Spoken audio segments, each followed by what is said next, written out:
Welcome to Pop Cult, where we talk reality TV, celebrity chaos, and pop culture throwbacks.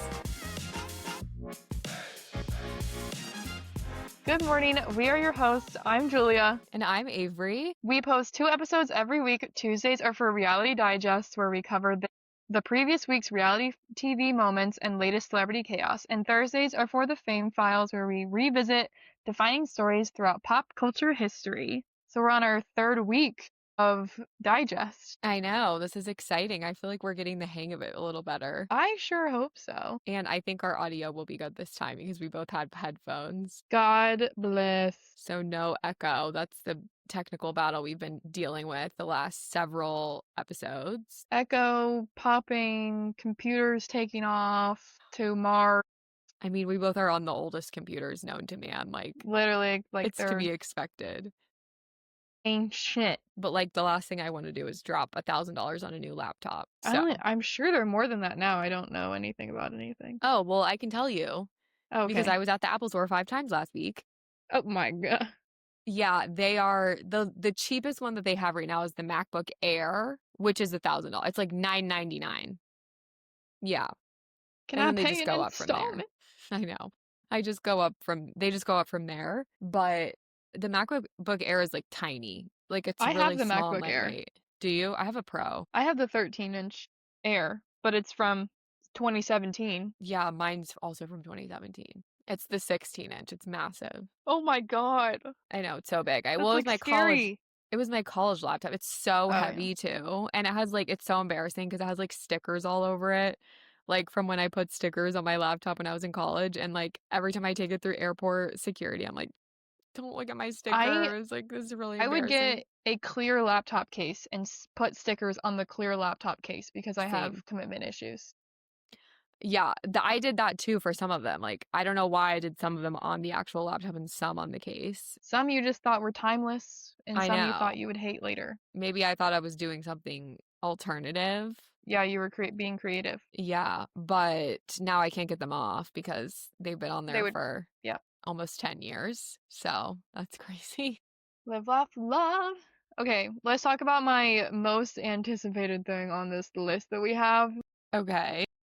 We're getting an Eras Tour docuseries. Oh my gosh. 6 episodes too is a lot. 6 episodes, and they're probably each going to be like an hour. Like, this is more footage than we've ever gotten from Taylor before. Yeah. And, like, her Miss Americana is, I don't know, maybe 2 hours? Not even. So this is just fantastic, and I'm so excited. And not to mention, like, the last concert one we have is the Reputation one, which is I don't know what streaming service it's on because it used to be on Disney. It's not on Disney anymore. It used to be on Netflix. Well, we have the Eras Tour concert. Oh, that's true, I guess.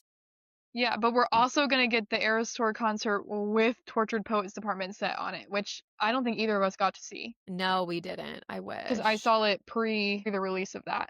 I tried to get us tickets in like New Orleans and I know, that would have been really weird cool. Vancouver. Yeah. You went to Atlanta, right?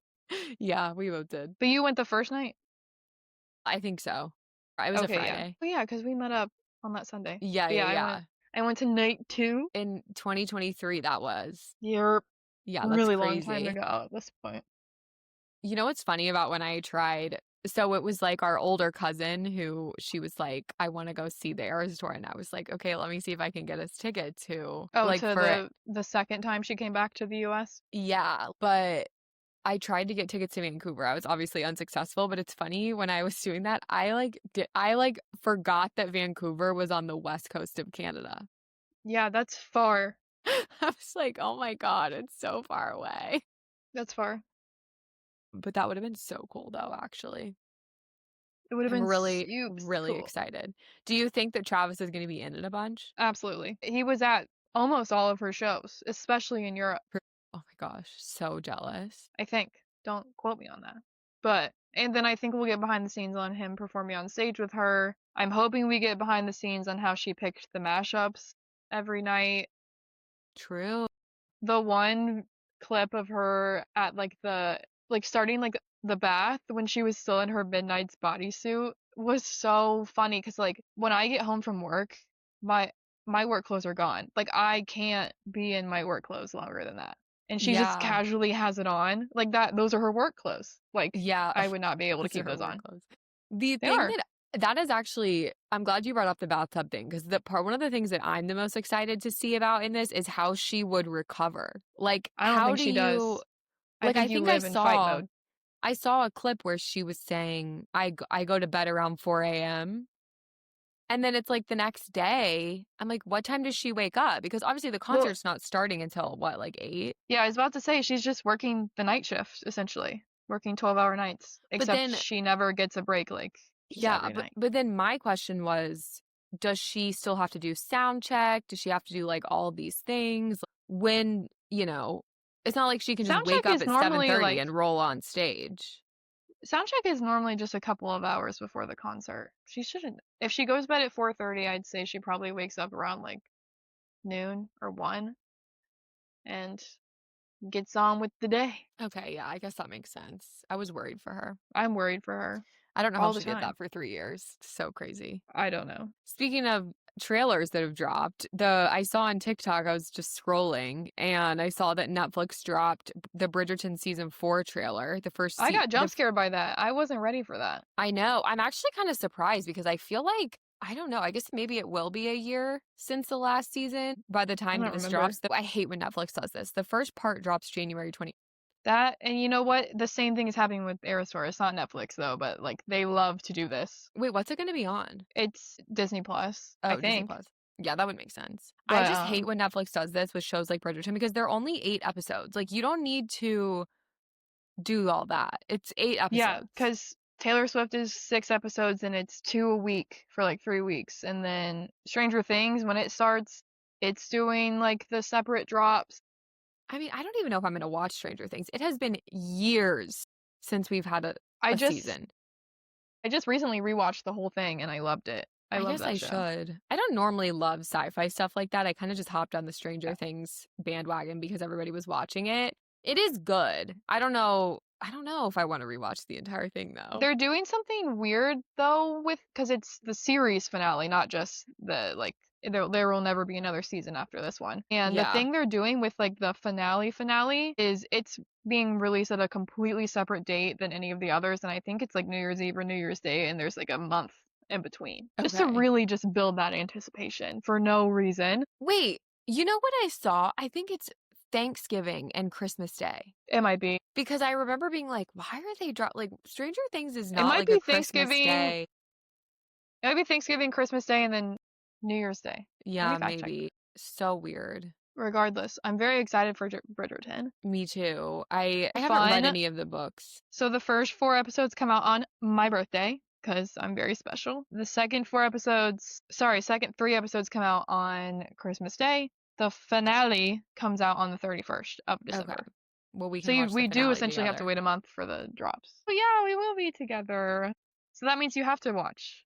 I know. Yeah, I'll catch up on it. Just like a recap on YouTube. I don't really think you have to rewatch. How many seasons are there out? 4. Yeah, 4. Light work. I've rewatched It's super Rules easy. like 5 times. I think I did it in 3 days, and that was with work. So riddle me that. Yeah. No, it's like, what's taking them so damn long to make these seasons? Like, come on. Literally. But I mean, I do honestly feel the same way about Bridgerton. Like, it takes them so long to make a season, but I'm interested. I haven't read any of the Bridgerton books, but I'm interested in this one because of the storyline of what is his name? The oldest brother? Or not the oldest brother, the second oldest brother? It's the Benedict. Oh yeah, Benedict. Because they go in alphabetical order. Right. You're right. Because of his storyline and the fact that he's obviously bi, like I'm interested to see how that is going to play into the season. Like, I don't know. I think it's supposed to be like a Cinderella situation because I think they meet each other with masks. I was thinking like maybe his alleged wife would maybe also be bi or something. But yeah, I'm interested to see that. I just love Bridgerton. I feel like there's mixed reviews, but I think it's a good show. No, do I think there's things that they could do better? Fun. Yes. I like that I always am looking forward to their instrumental pop music. I think that's such a fun thing to do, and I know it's not traditional or whatever, but none of the show is because Penelope would be the most sought after person in that show and she's not. Because like that era was known for like she was the ideal body type in that era. Yeah, because wasn't it like the more you weighed, like the more wealth you had because you had like Yes, food to eat. I believe so, but don't quote me on that. But yeah, so it's definitely inaccurate, but I think it's more fun that way. Yeah, I mean, we're not historians by any means, but No. yeah, I do love that show. And I hope that Penelope and what's his face are in this season because they kind of just like They cast aside the previous couples. they better be. But I think the reason that ended up happening was because what's his face like thought he was too good for the show. Yeah, And so the he lead couldn't the first really, season. yes. So like they couldn't really do that with them. I do think they did that with, well, Anthony and not Anthony. Is it Anthony? Anthony, yeah, Whatever that man's name is. and Kate. And Kate. They were in it quite a bit. But then at the end of this season, they are like moving to India, I think. What? Yeah, at Oh. the end of the third season, I'm pretty sure they were like, we're moving to Why? India to be closer to her family. So I think that was like their way of, or something like that. They were moving somewhere. Why? I didn't, that was my least favorite season though. I thought that the two actors had zero chemistry. Like I had a really hard time with season 2 because I was like, this is just this pairing. Like they're just, there's no chemistry. Yeah, it was a lot of staring. Yeah. And I thought it was weird that like she was trying to marry him off to her sister. Like I thought it was really weird that we got all the way to the altar with that one. Yeah, it was weird in the sense that like either of the sisters would have been fine, so why does he convince himself it has to be the younger one? I guess because she was like aged out or whatever. I don't remember. Which is crazy because she was 20 in that season. She's really? Yes, she was 20. I'm like, oh my 26 God. and I like, would be is he not supposed to over. be 26? I just hate that women age out. Like, are you kidding? True. I wonder how old he was supposed to be. That's a good question. When it's these old ass men trying to get married. Ugh, gross. Something that I wanted to talk about, a personal friend of mine who I used to work with when I lived in Charlotte. Her cousin is a country music artist in Nashville. Her name is Carter Faith, and she released a new album actually the same day that Life of a Showgirl came out. So it was like so exciting. I was like, oh my gosh, I have so much new music to listen to. But her album is called Cherry Valley. It's quite a large album and 15 songs. And she is so talented, such a talented singer. And I want to see her really blow up in the next year. She just opened for Noah Cyrus and she performed in Charlotte last week. And I saw pictures that my friend, her cousin, went to go see her. So I just think that's cool. Yeah. I didn't know Noah Cyrus is on tour. I didn't know that Noah had a new album out, to be honest. I know. I didn't even really know that Noah Cyrus made music like that. Well, yeah, I know a lot of Noah's music, but I guess I don't keep up with her. I just hope to see Carter Faith like blow up. Absolutely. Not to interject, but do you remember what we were doing a year ago today? What's the date? October 19th. Were we going to Sabrina Carpenter? Yep. A year ago today, we were going to Sabrina Carpenter in Raleigh. I miss it. I want to be there again so badly. Avery and I tried really hard to go see her at MSG on Halloween, and it just didn't work out. It didn't work out. I'm upset, but it's okay. If only I had the foresight to think about it, but we saw her, and I also got to see her for emails I can't send. So I mean, I've seen her, so I'm good. Would have loved to see her again, but she puts on a great concert. That's all I can say. She does. I was actually thinking about it last night because I have a friend going on next Sunday to her show at MSG, and I was like, the graphics and stuff that she does, like the way that she like sets up the show, the intro is so unique and different to anything that I've like ever seen before. I really loved it. And as someone who has a background in animation and stuff like that, I was like, how do I get this job? Like, I want to be the one that on Sabrina's team who makes these little intros. You should be. We'll reach out. Yeah, if anyone from Sabrina's team is listening, reach out. How does one contact an artist? Oh my God, I don't even know. Speaking of artists, though, Selena Gomez is like soft launching a new single. Okay, I haven't heard about this.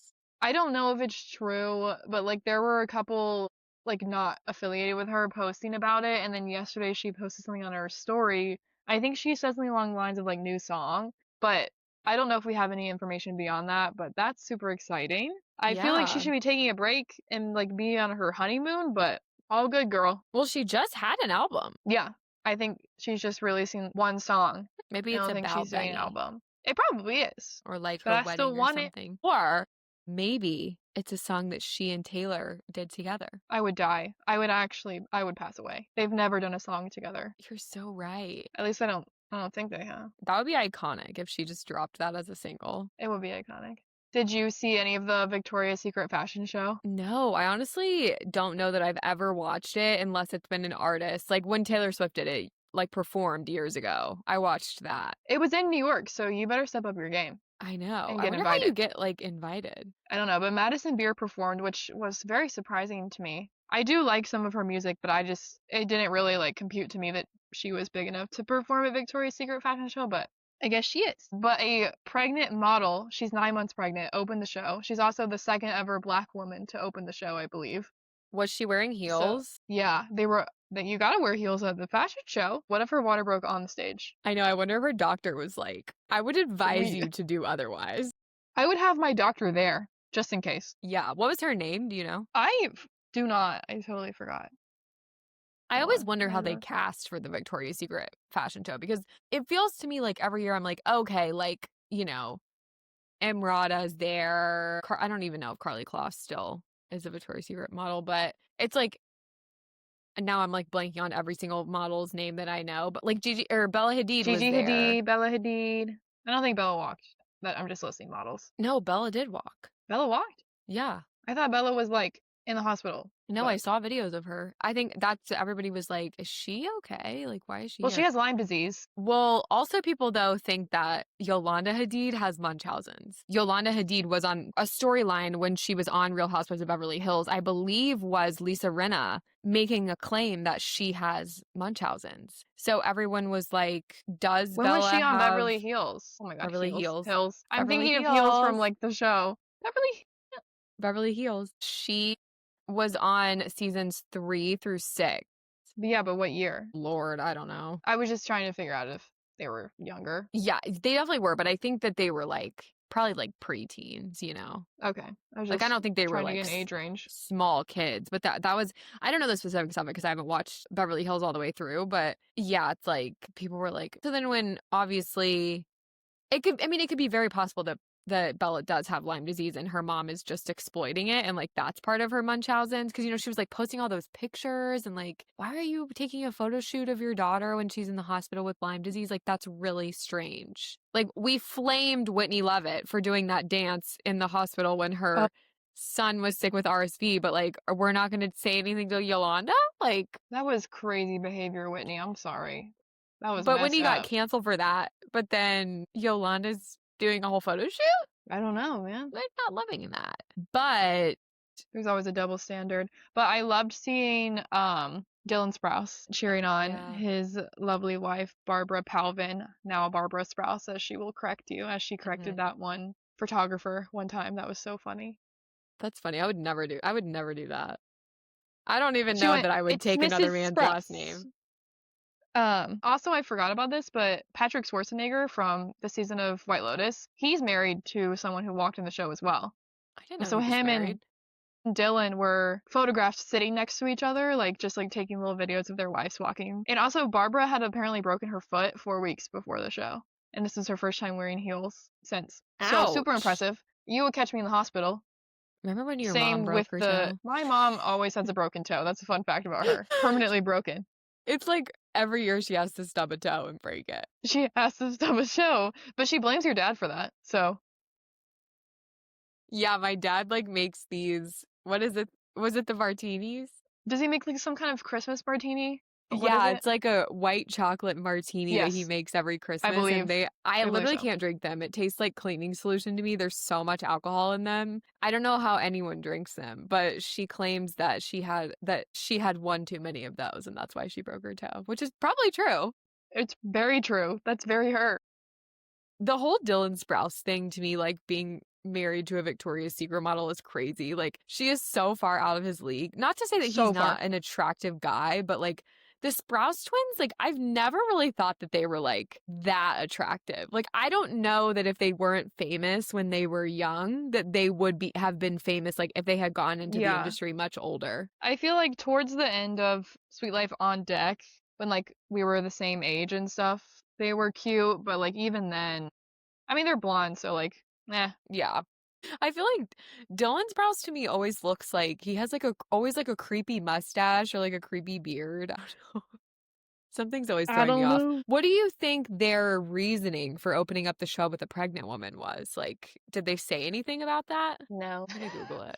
That just seems like an odd choice. I don't know. Maybe because she needed to get the hell out of there so she can go be induced. Okay, it says Victoria's Secret opened the 2025 fashion show with a pregnant model to publicly embrace a brand new vision that celebrates diversity and womanhood, moving away from its past focus on a single narrow beauty standard. This is from Google Gemini AI Overview. So take that with a grain of salt. It says this decision was a calculated move to showcase that power, sensuality, and motherhood can coexist. I just want to Okay. know what Victoria's Secret is. Like, what's the secret? Okay. And why is it a secret? Anywho's. Sure. I don't know if you ever bought any of Kylie Jenner's original makeup collection, but if you didn't, it's come back. So don't you worry. didn't. I don't think I did either. I think I was a little younger, like just getting into makeup, because I believe it was 2017 when her first collection launched, and I was 15, so I was like freshly in high school. Like I didn't know what makeup was yet. Like, are we talking lip kit era? Yeah, it's all coming back. Okay. Did she ever, like, has she always had some variation of a lip kit, or did she get rid I of all believe of so. them? I think she's redoing her like original shades, just kind of like relaunching that era, and she's releasing a special palette that is like in the shades of the color of her wigs. Because do you remember when she used to wear wigs like every single Yeah. day? They were like blue, pink, all that jazz. So she's releasing Yeah. a special eyeshadow to go with that. And I think it's just like a celebration of like close to like almost like 10 years of having this collection out. So Probably. I think it's That's so exciting. I think it's funny. fun. It could Yeah, be, it is. she's had a drop in sales and she wants to rejuvenate her brand. Totally fine. It Yeah, could be I something just as simple remember, as that, like, but I'll never forget the era where, like, everyone was walking around with, like, a nude matte lip from a yeah. Kylie Jenner lip kit. And it Like, it's looked just so crusty as funny. hell Yeah. because you were in Well, school all day. I am so excited for the Kardashians to come back. Let me look at our calendar real It's quick. this week, I think. It's this week? Oh my God, you're right. It's the 23rd. So next week's Reality Digest, we will be talking about the Kardashians, the first episode. Heck yeah. But did you know that Rob and Caitlyn are coming on that? I don't know if did they'll see be that. regulars, but they'll be on Kim the show. said that on Call Her Daddy, right? Yeah, I did see that. I loved listening to her in that episode, by the way. Like, she loved it was Kim fun. Kardashian. I liked it. Something about the way she talks, like, I just love listening to her. I do think the Tom Brady stuff needs to like go away. That's so annoying. Like they never dated. I don't even really remember that. Because they never dated. And like either she can't stop talking about him or people just keep asking her about it. I don't know. But like the Tom Was it Brady stuff needs to go allegedly away. recent? Whenever it like I think it started because she did a roast for him.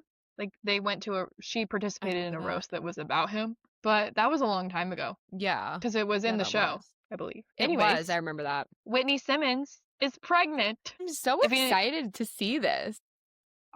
That was a hard launch. She's like that was like a 4 to 6 month cooked baby. I think she said she was 4 months. Okay. I don't know why. It was like shocking to me. Like, obviously I know she's been married for a few years now and like whatever. I just had never, like, she's never talked about. I mean, I will say, I used to be like a consistent watcher of all of her content. I kind of just fell off for no particular reason. So maybe she has talked about it, but I was shocked. Like something about it, I'm like, oh my gosh, like I've been watching her for so long. It just seems like, how is this happening? Whenever an influencer I've watched for a while announces a pregnancy, it just like, I don't want to say it makes me sad. It's like bittersweet because I've just been watching them for so long that now that they're like pregnant, we're no longer in the same stage of life, so it just makes me sad. But I'm super excited for her, obviously. No, I totally get that. I'm actually the exact same way. Like I will, in not in a snarky way, but I will unfollow influencers who like get engaged, like are having a baby, or buying a house. Like if I don't feel like I can relate to your phase of life, then I will stop consuming your content. Well, it's also because I don't feel as if Whitney will change the content that she puts out. But a lot of people will, and that'll become their like new content, and that's just like not something I'm super interested in. Yeah. Also, she has definitely in the last few years, she's had a lot of issues with like her psoriasis and like her workout journey and stuff. That's why I like started her fitness following journey for I her started following her psoriasis. because of her psoriasis. It's the way that I always forget you have psoriasis. Like, It's always here with a vengeance. sorry to, I hate to laugh. I'm not trying to laugh. The first time you told me you had psoriasis, I was like, when did you get psoriasis? It developed. That's It so just came out crazy. of nowhere. Yeah, hers is intense. I think she's had it for a long time, but Yeah. when she posted that she was pregnant, I like was looking at some of the comments and everybody was like, "We're so happy to have you back. Like this is why you've been gone for so long." Like she hasn't posted a workout video or anything in a really long time. Oh, I And totally thought she just back posted. That was my assumption. she might have done that a little bit. Yeah. But I think maybe her last post was in like August or something, like beginning of August, perhaps. I did like a Q&A on her Instagram story and I was reading through them the other night and somebody was like, "How have you been working out and stuff like since you've been pregnant?" And I just thought that this was so interesting because obviously I would say she's like the biggest female fitness influencer out there personally. She's really the To only me, one she that is. I love her. she's really the only one that I even like know about anymore. I used to follow several, but she was always the main one. And she was like, "I literally haven't worked out in like 2 months. And I've been eating mostly candy and fast food." And before this, Same, but I don't have an excuse. Before this though, she was on a like no dairy, like basically a vegan diet. And it's just, I think I don't know. That's why I like her so much because she'll just be so honest about that kind of stuff. But yeah, I mean, she also shared that she wouldn't be showing the baby's face on social media, which makes sense. I wouldn't either. Absolutely. No, I would never. Not if I had that kind of like following. Yeah, but I'm really happy for her. And I hope she posts more about like, she said she was going to do a gender reveal on social media. So I hope it's a girl. I think it needs to be a girl. I think so. Everybody has boys. I don't Well, I know think anyone just in that has our girls. family, everybody has boys. Which is really weird because the generation before us, they all had girls. All had girls. Except Yeah. our brothers. But it was more, but like we have, like our grandparents, like they had 3 girls. And now we don't have any female children in the family anymore. Yeah, like not us, like below us. Yeah, those that would be children, like our nieces and nephews, like they're all Yeah. boys. Not All even nieces, just our boys. nephews. So we only have nephews. Oh yeah, I was about to say. Tell me about this Chris Olsen having a boyfriend. I haven't seen anything about this. I mean, he literally made one post about it, and it was a dump post, and it was a bunch of how you would like soft launch a relationship on Instagram. Just a bunch of like hiding his face. It was him standing in front of him in a mirror, all of that jazz. We don't know who the boyfriend is, but I'm super happy for him. He hasn't really been in a public relationship since Ian, so like this is a lot of fun for me. I love seeing him happy. I love Chris Olsen so much. Be neutral on him. I don't see his content all that often, but I do think he's funny. And I think find him hilarious. I think He his likes to friendship cackle. with Meghan Trainor is cute. His friendship with Meghan Trainor is very cute. He also, Eli Rallo was on a book tour right now, and he was a moderator for one of her tour stops. So I thought that was fun. Oh, cool. And speaking of more influencers, Kat Stickler and John Mayer. What is she doing dating John Mayer? What is John Mayer? I'm pretty sure page 6 posted that, right? Yeah, I think. What is happening? John Mayer either needs to get married or he needs to like join a monastery and be celibate. Every time I see John Mayer, I get taken aback because he looks rough. Like, oh my God, how many people is he going to date? All of these female celebrities who we constantly talk about always being in a relationship, being a boyfriend hopper, blah, blah, blah, blah, blah. The story of so many female celebrities' careers. Why are we not talking about John Mayer? Because this any man has a rap list of people that he has dated. Like, somebody get him a scroll because we actually need him to document it for the records. I really liked Kat and Jason, but I guess something happened that wasn't good. So I discovered Kat from her really funny videos where she's essentially, I think, impersonating her mother, but she would make these where it's like POV something something something from your Hispanic mother, and she would always wear the same outfit with like a turtleneck, and she would just do and say the absolute funniest things, and I started following her from that. And since then she does a lot of like POV videos, not necessarily like about her mom, but like POV, you're the friend that knows everything or something like that, you know, just like making fun of people. So that's how I know her, and I think just from there she's kind of just grown. I think she owns or co-owns some kind of like drink brand or something like that. But yeah, she calls herself averagely funny on her So is she a Instagram. comedian? I think she's just one of the like a comedian influencer. That's really strange. I wonder how they met. No idea. I don't even understand how she would have met Jason, but I guess like Yeah, I mean, I think he has like a podcast and stuff. Like he'll always be bachelor to me, but like he's kind of, taking steps to move past that a yeah, little bit. he scares me because he's like an intense finance guy, but I know. He's kind of, I feel like there's maybe more to him than meets the eye, and maybe they were cute not though. a good way. I don't know. But okay, well, we'll be keeping up with the developments on this Yeah. potential relationship. I can't remember the last time I bought a pair of Crocs, but I was almost influenced into buying a pair with Alex Cooper's release with her dog, Henry. I saw the They pictures just and I didn't realize they were Crocs at first. they don't look like Crocs and they look super comfy and I love a slipper. Okay? I love a slipper. So I was thinking about it, but we'll see. They're expensive. You should ask Crocs for them are for expensive Christmas. in general. We'll see. We'll see. Yeah, I'm not a Croc person either. I kind of I like will flame you if you're wearing Crocs around me. Like one time my brother was wearing them and it was like game over. I was like, you've given me everything I need right now. And then like he and my sister-in-law were matching Crocs to Disney World or something like that. And I was like, guys, you're asking for it. I'll do that with anyone who drinks like purple Gatorade, like grape Gatorade. Do they even That's like make grape fair Gatorade game. anymore? They do. They do. Oh my God. Well, maybe, I don't know. Maybe if they make like different colors, I would get a pair. But I like my Uggs. I feel like I've been revived this week. My high school age self from 2016 has been revived because I organically came across some YouTube beauty influencer tea and drama, which for anyone listening, the makeup YouTubers of the 2015s of the 20 teens were my thing. Like I was consuming their content like no other.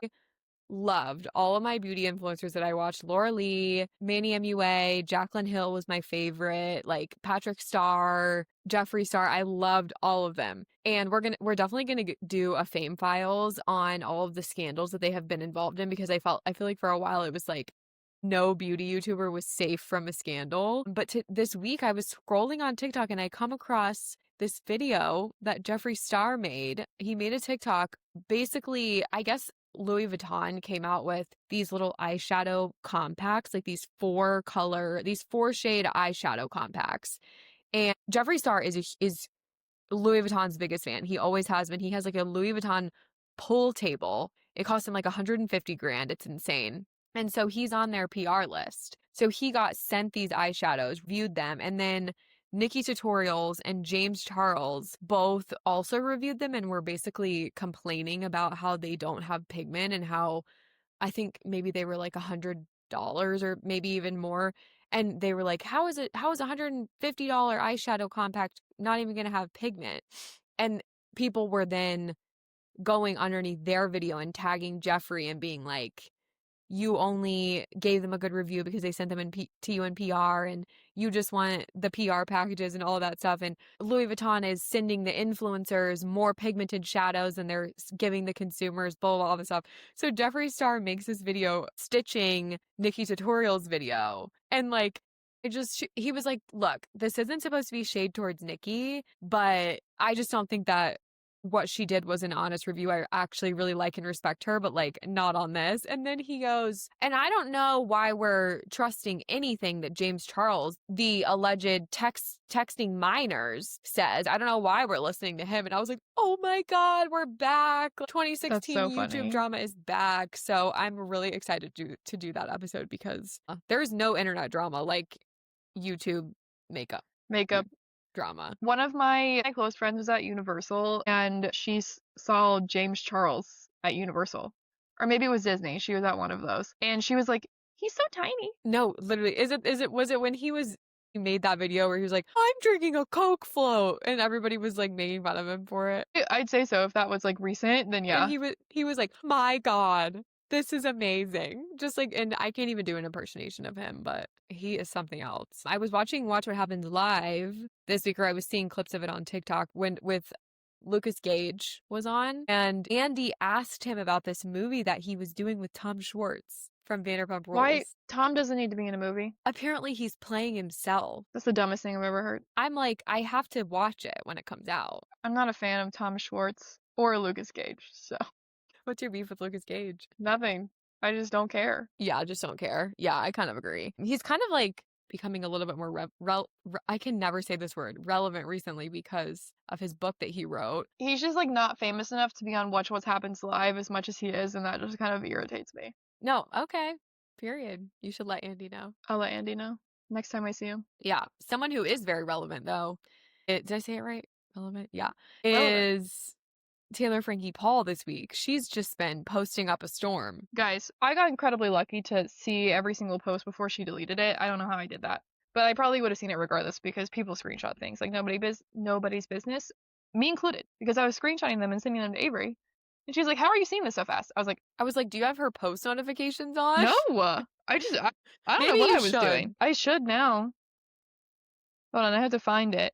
But essentially, she posted a video of, it was 4 girls dancing. It was 3 from Mormon Wives and then 1 unknown person that I didn't know. And she goes, "The girl in the middle is sleeping with my baby daddy," referring to Dakota, I believe. And I just found this out, blah, blah, blah. She's known for posting things very angrily on Instagram to flame people when she's angry. She quickly deleted the post, and people were like, "What's going on? Who is this woman?" I don't know how to say her name. Shin. Shania? Shania? Okay. So her name is Shania. I don't know if she has anything to do with this next season of Mormon Wives or if she was supposed to be a Mormon wife or any kind of things like that. I don't know how they know each other. But after Taylor deleted that post, she then goes on to keep making stories, essentially saying how Shania would never get out of her DMs, was always asking her to hang out, was saying how pretty she was essentially just like almost trying to like become friends with Taylor to get more famous, essentially, is how that was coming off to me. And then turns out she was sleeping with Dakota the whole time, which is wild. Miranda was in the original video and she popped out on it and she commented on someone's TikTok and said, "I found out about a week ago, waited to tell Taylor because I knew she'd consider not filming for The Batch," as in The Bachelorette, "and I'll be damned if that man ruins another opportunity for her. It wasn't efforts to protect my friend." So I believe that Shania was friends with Miranda, so that's probably how they knew each other. I do not condone her actions, which is why it was initially kept from me, so I believe Miranda learned late in the game, and Shania wasn't telling anybody. But it's just been like a crazy week for all of the postings with Mormon Wives, which is just making me more excited for November. But then I'm like thinking now, like, was this a ploy to get people really into Mormon Wives again and like get pumped for the next season? It probably wasn't because this is just Taylor's MO, but you never know. Yeah, I doubt it because also this girl won't be in, I mean, at least as far as we know, she's not going to be, Well, like, I mean, they've already filmed it. No, yeah, but just in the sense of like they want to make sure people are going to watch the show. Yeah, I was like, definitely. You guys got that. You got enough of that from announcing Taylor being the next Bachelorette. Like, people are going to watch the show. Yeah, for sure. And like, there's so many unresolved storylines with like Demi and Jesse and her husband. I saw something and I was like, who is she talking about? And I was like trying to figure out who the girl was. And all I have to say is this: Coda has got to be stopped. What? We have got to stop giving that man so many chances. How many women does he have to sleep with for us to say enough is enough? Well, any man named Dakota is irrelevant to me. What is that? Even with like the Taylor thing and stuff, like you're sitting here crying all season 2, you know, getting so frustrated at her, rallying her family to be on your side because she doesn't want to give you another chance because you're a shitty human being. And then you do this? Mm-hmm. Like, what are you? I don't know. He gets on my nerves so bad. And honestly, this is going to be a hot take. This is going to be an unpopular opinion. And you're not going to like what I have to say about this. But this is sometimes why I do not like watching Taylor Frankie Paul. Do I think she's a star? Absolutely. Do I think she's made for TV? 100%. Do I think she will continue to be on TV? Yes, I do. But she and Dakota are the most notorious self-sabotagers I've ever witnessed. They are. And sometimes it can be frustrating to watch. I don't want to see Dakota on this season. I don't give a shit about him. We all know he's a shitty person. Just like Miranda said, I'm sick of watching him ruin shit for her. I started listening to Macy's book while we're on Mormon Wives. I started listening to her book today. She's a good writer. It's like got me hooked already. Like I'm invested, and it's just kind of about her growing up as like a Mormon in Southern California so far, the first chunk, but I'm excited to read the rest. And it's Well, that's she fun. reads it too. She's like the Oh, reader on the good. I audiobook. love when they do that. I know, me too. I find it weird listening to a book in somebody else's voice, especially a book like that. Yeah, agreed. Kris Jenner went on one of my favorite podcasts, Not Skinny But Not Fat, this past week. I think that they recorded it. The host, Amanda Hirsch, she's been in the game for so long, but she was in LA a couple months ago, and I think that that's when they recorded this, so it's just been like backlogged. But she dropped who her surgeon was that did her facelift. Oh my God. I mean, that surgeon, she looks fantastic. Like, Yeah. I think she looks insane because that is not. Is she in her 60s, 70s? She's 70. She'll be 70. I think Yeah. she turned 70 in the show, maybe. Yeah, We'll she looks see it. insane in the sense that that is not a 70-year-old woman, but that is like the best facelift I've ever seen. I know, it's wild. And I don't even know what they did. she mentioned that, so she got it done in New York City. So he's based in New York, but she was like, I asked him if I could, she was like, people were asking me and I asked him if I could say, and he said, you can say that it's me as long as we have a passcode that anytime somebody calls and says, I'm friends with Kris Jenner, can you please give me a consultation? Then they have to tell me what that password is so that I know that they have like the funds to do something like that. Wow. I'm assuming. Okay. But Kris was saying that he is like one of the most renowned plastic surgeons in the industry. Like, he does not need me to plug him. She was like, he's not even on social media or anything like that. So I thought that was interesting. Imagine being that good. I know. I mean, let your work speak for itself, I guess. I love Amanda, and I'm going to her live show on Wednesday, one night only at Gramercy Theater, and I'm so excited to see her because she's like one of those that she's truly been doing this for so long, and she has gotten so many. She's had like basically all the cards. She's had Kim, or maybe Courtney, Chloe, and Kris, all three of them on her podcast, and I just think it's so cool because she's just a normal person. She's not really an influencer. So she's had Courtney, Chloe, Kim, and Kris, so 4. Maybe not Kim, but I can't remember. But I know she's had Chloe for sure, and I think Courtney. But she's like a mom of 2. She's probably mid-30s, and I just think she doesn't really get the credit she deserves. But I thought that it was funny that Kris revealed her surgeon because people have been asking, and I would not have found out if I hadn't listened to that episode.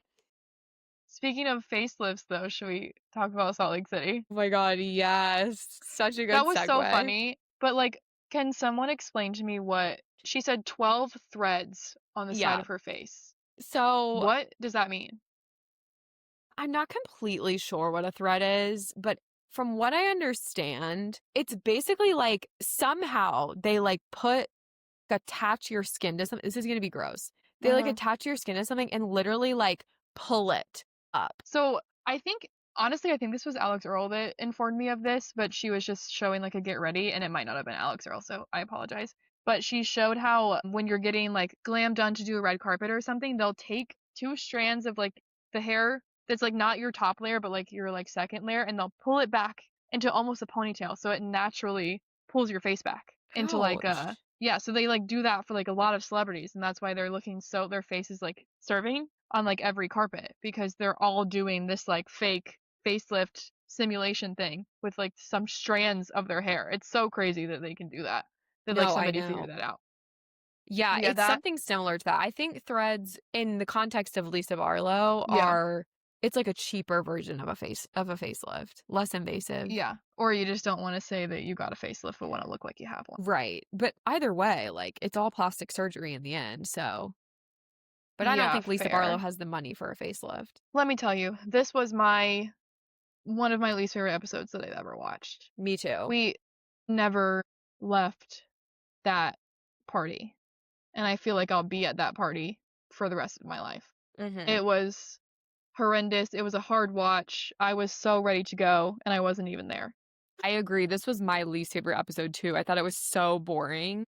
I was just so done. The fights were so stupid, and the girls were trying so hard to like shut them up. And how did we end up starting out talking about Lisa and Meredith, and 2 seconds later, I mean, Meredith didn't even get 5 fucking words in. before Angie jumps in. I'm not going to lie. Angie is also getting on my nerves this season, along with Lisa. Oh, yeah, 100%. And I just want to add that Meredith's outfit was the ugliest thing I've ever seen in my entire life. Mary was so right when she said she looked like a virus. It was horrible. Yeah. It was horrendous. I never want to see something like that again. Yeah, I have got to say, I am honestly so tired of listening to Angie and Lisa talk about who's richer. Nobody gives a shit how much money either of you guys have. Like, it's like battle of the egos over here. Like, she won't stop throwing her credit cards. Like, oh my God. And that's the thing. This show has ruined Angie Katsunavis. Like, yeah.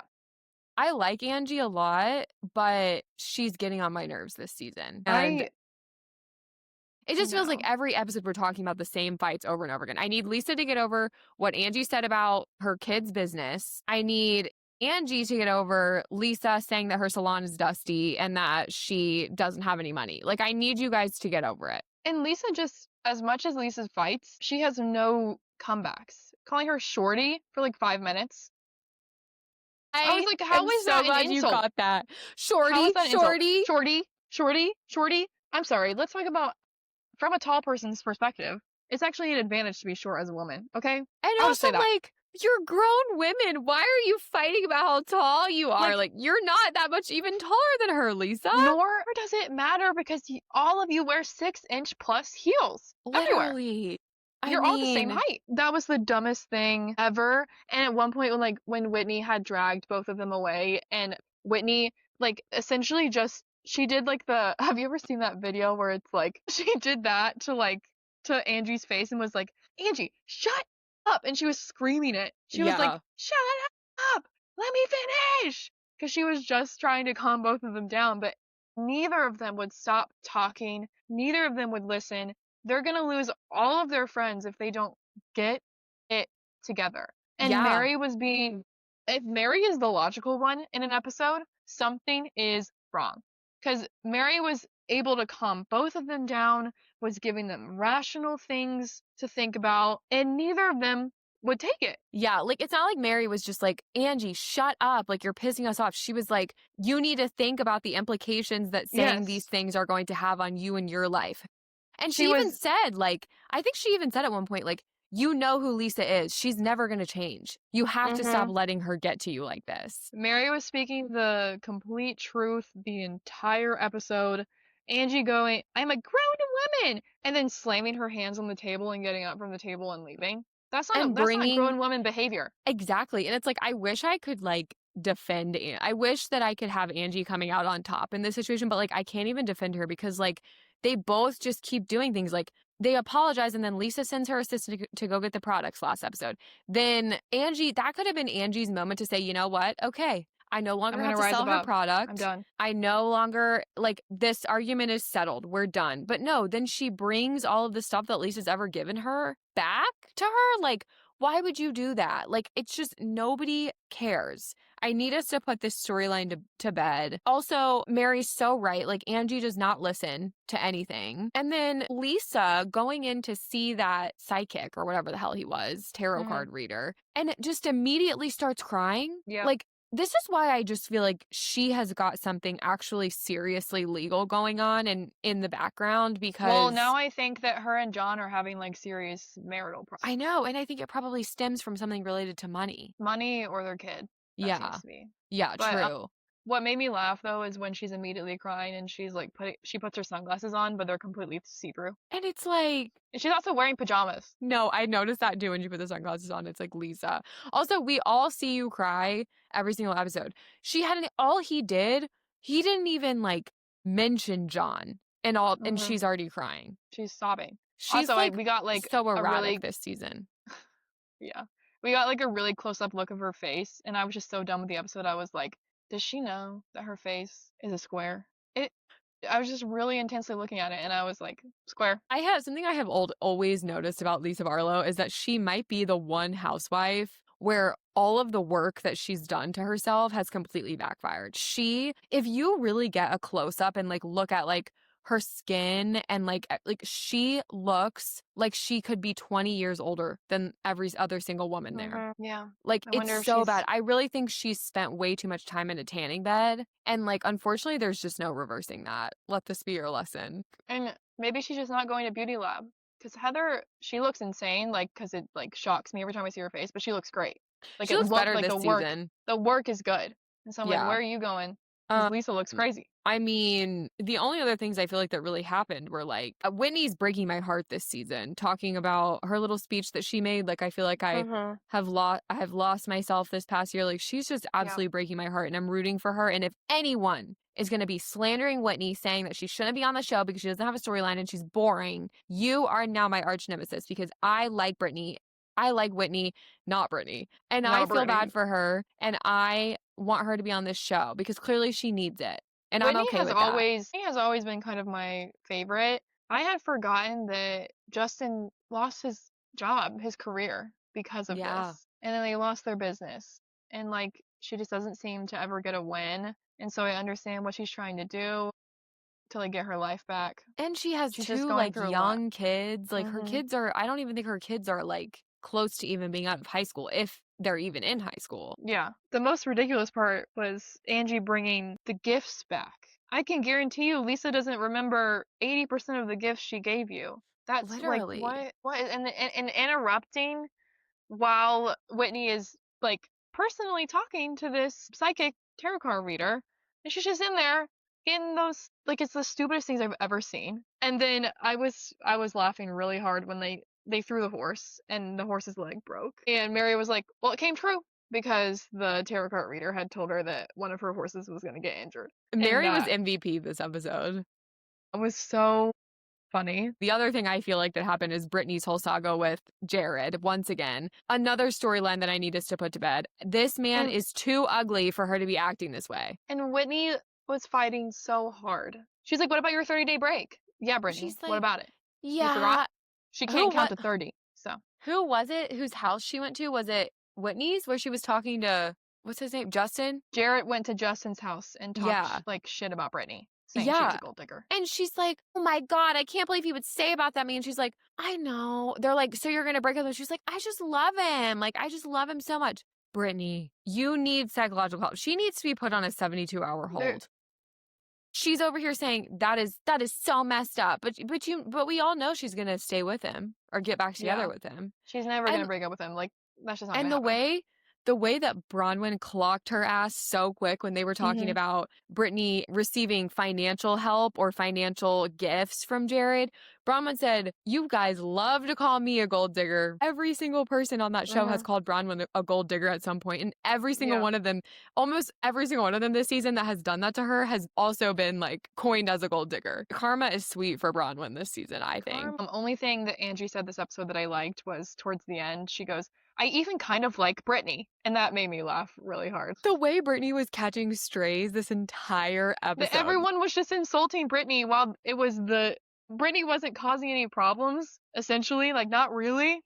And everyone was just, like, dogging on her. When it's these two, it's Lisa and Angie that need to be, like, bitch slapped in the face. Yeah, it was so funny though. Like, they would literally be talking about something so unrelated that did not involve Brittany. I honestly would forget that Brittany was there, and then one of them would be like, "At this point, I like Brittany better than I like you." Yeah, and Brittany's like, "Guys, I'm not in this." Also, that was funny. And but the thing with Brittany is that she would be like, "Aw, thanks." Like, that's literally what she's doing. She's like, thanks, guy. Like, she literally is too stupid to realize that it's the most backhanded compliment that you could receive. And they're having this, like, such a superficial conversation. And then poor Bronwyn is crying over, like, the impending death of her parents. I know. And Meredith is the one who started this. And then she's, like, screaming at them to shut up, even though Meredith brought it up. And be like, hey, be here for Bronwyn right now. And I'm like, Meredith, this is your fault. You started this entire fight. Yeah. I was in genuine shock when Brittany revealed that she's a real estate agent. I didn't know she was a real estate agent. I thought I had missed that in like season 5 or something. No, I don't really know that they ever talked about what she did for a living, but for her, I mean, I know the answer to this question. Like, how dense is she? Because Angie doesn't like you. What on earth makes you think that she would ask you to be her realtor? Also, like, I would never I would never get offended by something like that because some people have boundaries but they don't want to work with friends, and that's so absolutely fair. And so I would never ever think that if I was the real estate agent, were vain of having a friend as a client. Like I would never expect that from a friend. And they're not even friends. I know. Angie said why she didn't ask you. She said because I have a closer friend who's an agent. Absolutely. And I gave her the listing. Yeah. Like, and then, I mean, And she goes, well, it's listed wrong. I would literally not trust Brittany to be like my barista. Like, no. That woman to me is like a disaster on legs. So, Absolutely. Yeah, I hope that we can kind of move on in this week's episode. I'm tired of watching Angie and Lisa scream at each other for an hour every Tuesday night. One last thing I want to say about Real Housewives of Salt Lake City. I don't know if you saw this, but Us Weekly did a cover with it was Lisa, Meredith, Heather, Whitney, and Mary on the cover of Us Weekly, and they were recreating a cover that the cast of Desperate Housewives did a long time ago. It was like an iconic, like, I think it was for maybe Vanity Fair that Desperate Housewives did it for, but it was like iconic when they did that shoot, the cast of that show, and now they just recreated it with Salt Lake City. I thought that was so cute. That's so funny. But I did think it was interesting that Angie wasn't in it. Let's talk about Below Deck. We're finally getting into some more interesting stuff because we got their first off day, and crazy things always happen on their off day. Is he having a boyfriend? And every single man on the boat was visibly disappointed. That made me laugh really hard. If I were her boyfriend and I watched this back. Oh my God. It would be bad because she just was not acting like she had a boyfriend and did not let those men know. And then saying she had 3 STDs at once. I missed that. Did you catch that? Yeah. She said she got 3 STDs on her last boat Which season. Which ones? She didn't say. That's insane. That you would have to waterboard that information out of me. And then watching Nathan talk about how he only wants something casual, knowing us as the audience, knowing that Gail is pregnant. I wrote that down too. So weird listening to him saying that, knowing his current situation. Knowing his situation. He's talking about how he just wants casual. He doesn't he messed up with Gail. He doesn't want to get into anything serious. And I'm like, oh. God bless Gail watching this back. Poor Gail. I feel so bad for her. Leave, Gail, don't watch this season, homegirl. No. She's busy taking care of a newborn, and so should he, so neither of them need to watch this season. Yeah. No, that's fair. I'm loving Aisha. Chief Stew, right?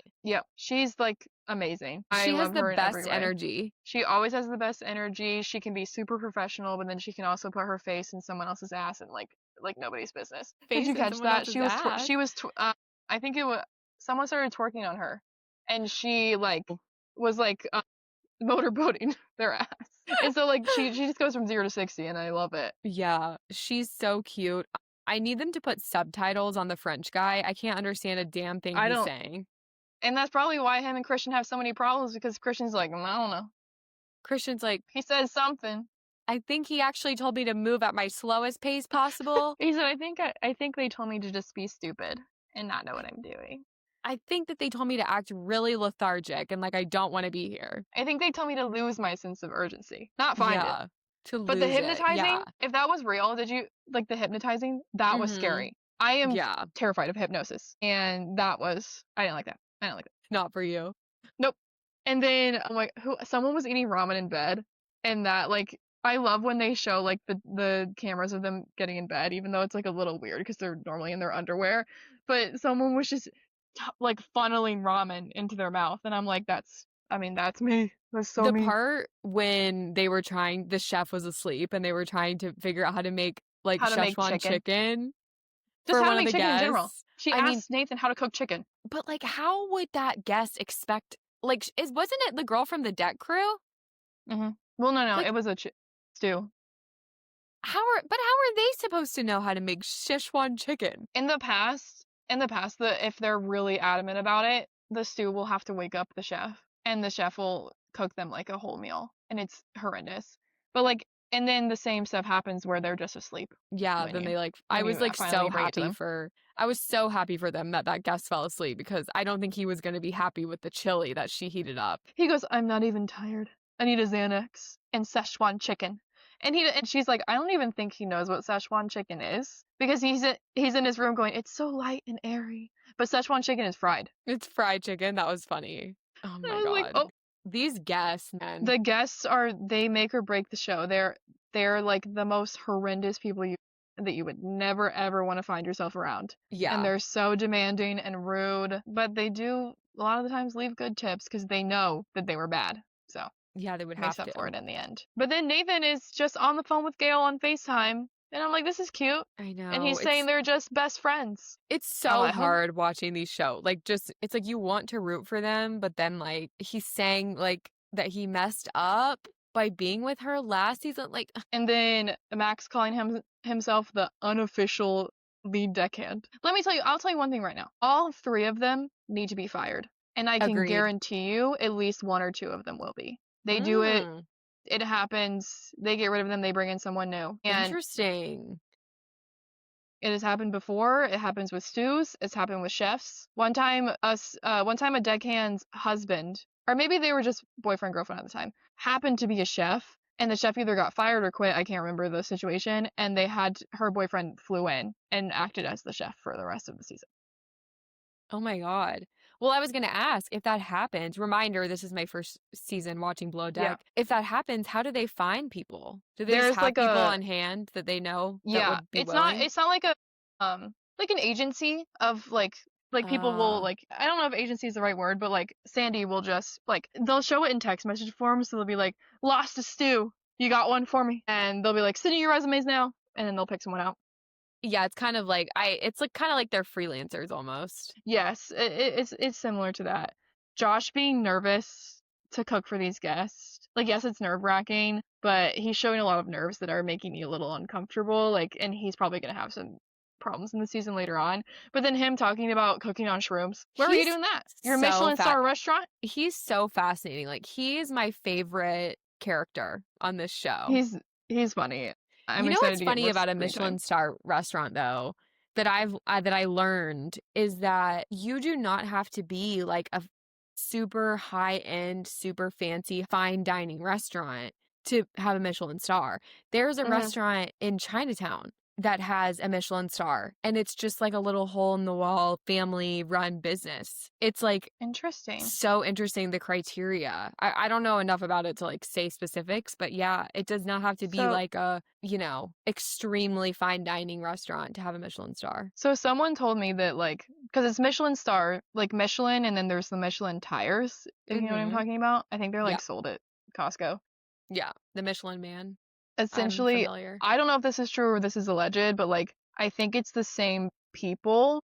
And like, essentially, Michelin started all of these like Michelin star restaurants so that people would use their tires and drive to all of these restaurants around the world. That would make so much sense. Yeah, or drive now around it's the become US, like this sought after recognition. That's so crazy. I don't know if there's absolutely any truth to that. So probably I'd believe it. I think the most frustrating thing about this episode, other than the deckhand being the stupidest people I've ever seen in my life and having no idea what they're doing, is Max eating the truffle in the kitchen. If you know anything about anything, never ever touch the food in the kitchen. First of all, it's not yours ever. Any of that food in that kitchen is not yours unless it is downstairs in the crew area. Can you eat it? Never eat anything that is in the kitchen, because that is guests are number one priority always. They're gonna eat the food in that kitchen. He's cooking for you and he'll put it downstairs. Why are you eating? Chief deckhand my ass. Like, he doesn't know anything. You don't know anything. Like, even later, when she's looking to make that Szechuan chicken, she's like, I don't want to mess with anything in this kitchen. I don't know what it's for. Yeah. Absolutely. A+, 100%. Go to the next grade. Because that is the correct. I think it was Kizzy. But I'm having trouble with Kizzy because her confessional, she looks so different in her confessionals than she does on the boat. And so I'm like, is this you? I don't know. But regardless, that is a respectable response. Instead, he's like, truffle. And he's eating it. So I just can't imagine that like taking a bite out of truffle like that would be good. I'm not really a big fan of like is it dried truffle? I don't. Yeah, like the truffle. A truffle is like mushroom scares me. Like I like truffle oil, but I don't need it. You don't need like the actual flakes. Yeah, I get that. I love it, but it's definitely like an acquired taste. I do think There's that it's nothing starting to get better this season, though. there's nothing more frustrating than making a list of stuff that needs to be done, but then you're the only one that does the list. Mm-hmm. And that is what Nathan is going through right now. Like Yeah. it's not hard to turn the water on a jacuzzi. It's not hard to fill the jet ski with gas. And I guarantee you that's what happened at the end of the episode. I guarantee you he's out there and the jet ski won't start because there is no gas in the jet ski. Because they specifically showed him, Nathan, telling people to put gas in the jet ski. You're definitely right. And it's almost like he tells them things and then it like Max is like, oh, Christian will do it. And Christian's like, oh, Max will do it. What did you think about this episode, the next episode of Special Forces? I thought the challenge was easy. Did too. I literally wrote down, we could definitely do this damn challenge. Like damn, D-A-M. D-A-M. I think I might fumble on the remembering part, but like I'm not a big height person, but I feel as if once I'm doing it, it would have been fine. The hardest part would have been like the tip off. I think it would have, yeah, like the part that I would have had the worst time with is like getting myself just physically in that position. Yeah. But like, I just know that they're not going to do anything that like, it's not like it's going to snap, you know? Mm-hmm. Like, I wouldn't be scared of, and I don't have like a huge problem with heights as long as I'm strapped in, which they were. Yeah, and then I also, I don't know, I've been caving a couple of times, so like I didn't think that the second challenge was that hard either. That one I think I would have had a hard time with. I mean, just Johnny left. Bye-bye, Johnny. That was crazy. And that was crazy. They were trying so hard to get him to stay too. It made me sad. You can tell they really like wanted him to do well. He was like 2 feet from the end. I know. I don't know why. I think that challenge was a bit unfair because someone like Sean Johnson is like tiny. Like she's just going to slide through. But like Nick Young, I mean, he's probably like 6'7". These football players, like they're not going to be able to like shimmy through that as easily. Yeah. So I did think there was a little bit of like unfairness when it came to that. But yeah, I also think something I've noticed this season is that it feels like they're doing a lot more like water challenges and height challenges than like physical. I wonder if they kind of like take an inventory of everyone's biggest fears and kind of base the season off of that. The thing with Johnny was he was at the end, and in my opinion, he had already done the hardest part, which was the water, like the on your back pulling yourself through the water. That to me would have done me in, but instead I think he just got scared because he got stuck. I know. It was really weird how he like they're walking on top of you, like they can whatever is on top of you, they can pull up. I know. Like you're not stuck. At one point I think he lifted something. So yeah, I don't know. I think it's been interesting this week or this season how they have kind of been like they really don't want them to quit. Normally in the past seasons, if somebody's like, I'm done, they're like, you sure? And if the person says yes one more time, they're like, all right, give me your armband. This season, they're really like, you actually want to quit? You really want to quit? You don't think you can do this? Blah, blah, blah. Like, even with, I don't know if you noticed this, but when Brianna was going through, she was like, no, I don't think I can do it. He pushed her in. He grabbed her by the belt loop and said, get in there. I was like. I thought he was about to, like, grab her ass, but no, he grabbed her by the belt loop and, like. He literally, no, they would never do that. He grabbed her by the, and said, go. That's why I was afraid. Yeah, he's like, get in there. And then with Gia too, they like really pushed her to go in. So yeah, I know. I thought Gia was gonna tap out. I was like, Gia, no. One. Like I've been really impressed with her and Chanel. I felt bad for them that they failed because Johnny dropped out. Because they would have passed otherwise. But like the failing means nothing. I know. So I don't understand the appeal of passing the task. No, it's true. But maybe I'll get it. Again, this is my first season, so maybe I'll get it later. But the failing means nothing. So I don't. Yeah. It would be like okay. I'd be like okay. I liked learning more about Ravi this episode. I had no idea that he had lost a daughter. That broke my heart. Terrible. It's horrible. Like nobody deserves to ever go through something like that. That was probably top 2 worst stories they've had on, like most tragic stories they've had on this show. The only other one that I can think of is Bodie Miller was on a season, and I don't know if you remember this, but one of his children drowned in their pool. And he came on the show after, like, I think it was like a couple years after it happened or something along those lines, but it was just tragic. Like, I don't know. It's one thing when like and I don't mean to minimize anyone's story, but like Brianna is coming in there like talking about her ex-boyfriend, you know? Like that's one thing, but when someone's coming in there talking about losing a child Or their brother. or their brother, yeah, like it's just that's like a whole other level. But I did It enjoy is. learning about him. I think he's funny, Ravi. Mm-hmm. And I don't like, honestly, I kind of felt like they were reaching, saying that he was like having all these problems. Like, I don't think he's arrogant at I was like, all. I said, where are the problems? Because they're not getting any screen time. You're so right. Somebody said this to him before he went in for his little interview. Yeah, they did. They said, don't say your first or second thought, say your third thought. And I said, that's a really good rule of thumb. Yeah, it is a good rule of thumb. Especially for people that are like quick on a comeback. Yeah.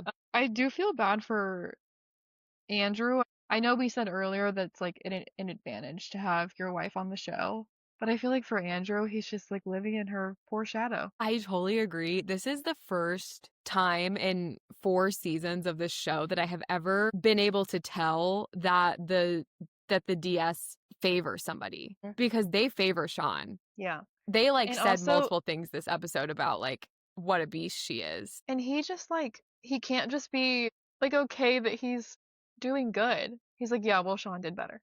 Yeah, I know. His ego is starting to come out. Yeah, I feel bad, and I think it's definitely going to be an issue they're going to have to talk about later, like the two of them. Yeah, I mean, and like they pulled him in for his thing, and I was really confused by his story. I'm like, what is he talking about? Like he messed up kicking the ball? Like, is that what he's saying? I think they took away his better position and kind of put him in like a shittier one, and that just kind of like derailed his career. Gotcha. I did not. I mean, I'm so bad at sports stuff, but like, I yeah, was we like, have to so talk. lost. We have to talk to our dads to get more like in depth with it. But that's I kind of know. I how wonder if they probably do know who he is, but I'd have to talk to them to get more in depth. But that's kind of how I understood it, and I don't know if it was entirely like his fault or if somebody better came along and like kind of took his role. I don't know. I mean, there's always somebody younger, there's always somebody better, and he just doesn't need to let that get to him. Unless you're Sean Johnson. Unless you're Sean Johnson. Like she is gonna win. She is gonna win this show. She is gonna make it to the end. I think he's gonna make it to the end too. I don't think he's gonna leave. I'm not sure about him. I think it would hurt him too much to leave before Sean does. Yeah. I think to him, like that would be like the worst thing to happen is if he lost and she won. Yeah, you're probably right. I know he seems like a really nice guy. He seems incredibly sweet. And I'm so glad we focused on them and not the other annoying ass couple that's on the show. They are so annoying and like so like I don't know. I don't know what it is that is making me feel so strongly about them, but maybe it's just the fact that I listened to them on a couple podcasts before the show started, but like, oh my God, they are so simultaneously extremely boring and also extremely annoying at the same time. Yeah. Like, I don't know. And it looked like, I don't know if you watched the preview at the end of the episode, but it looked like next week she's going to be screaming at people again, and it's going to piss me off really bad. Of course. So, yeah, I mean, I feel like this season's getting good. Is it growing on you at all? A little. I mean, there hasn't been any physicalness, so like I'm like doing better. Like physical fighting, I mean. They won't fight each other again. I know, that was just really rough for me, and it was really rough for me to see her when she passed out. I'm forgetting her name. Eva. I hated that, and they keep showing me that in the recap, and I'm like, please. I have to say, I really enjoyed this episode a lot more with Jesse not being there. He was getting so much screen time, and it was pissing me off so bad. I forgot he left. We can finally know peace. I feel terrible that Johnny left because he literally said in his confessional he likes to give up, and he's hoping he doesn't do that. And I was like, just laugh, you just gave up. This is what happens when you tell these young men that they're the best thing to ever walk the earth because they're good at playing sports, and then it doesn't work out for them. Johnny is like the epitome of like the product that comes out of that type of behavior. And I wonder what Bree thinks about it from Selling Sunset, his ex-wife. I know, I kind of wish that I would assume they're filming right now, but I do. Maybe she'll mention. Okay, all I really have to say about Golden Bachelor is Peg shocked me. I did not think she would be in the final 3. I didn't think he liked her enough. I agree. I knew it was going to be Cindy and Debbie. I'm not stupid. But I knew it was the third one, Cindy. I was like, I don't know. I thought it might be Nicole. Thank God Nicole is gone. Not her in the car. maybe I'll be the next Bachelorette. She was Did so you icky in that scene. And I was scared of her in that scene. did you catch when she made him kiss her and she goes, "For the cameras one more time, can we kiss?" Did you hear that? No. She goes, "One kiss for the cameras." I was like, "Bitch, did you think that we wouldn't hear that? You're mic'd up." She's like not even trying to hide the fact that she just wants to be an influencer. And also, I was laughing because he was like, "I can't figure out what her job is." I was like, "Because she doesn't have one. She doesn't have one. Yep. She's grasping at straws for a job." The whole my tagline, my slogan for this season is yes, Mel, give us nothing. This is Yeah. the most boring lead that they have ever cast on any season of this show. Bachelor, Bachelorette, Bachelor in Paradise, Golden. He's awful. Tell me one more time that you played football. Tell me one more time, and I'm gonna put my fist in your face because nobody gives a shit that you played football 40 years ago. I wrote in all caps, "How does it feel to live my dream?" And then in parentheses, "horseback riding date." I loved that. Yeah, that was cute. The cold plunge was crazy. Her being so scared of it, I was like, girl, just get in. Yeah, but also making someone do that on a date, like you can't talk in a cold plunge. No. But here, alas, they were talking.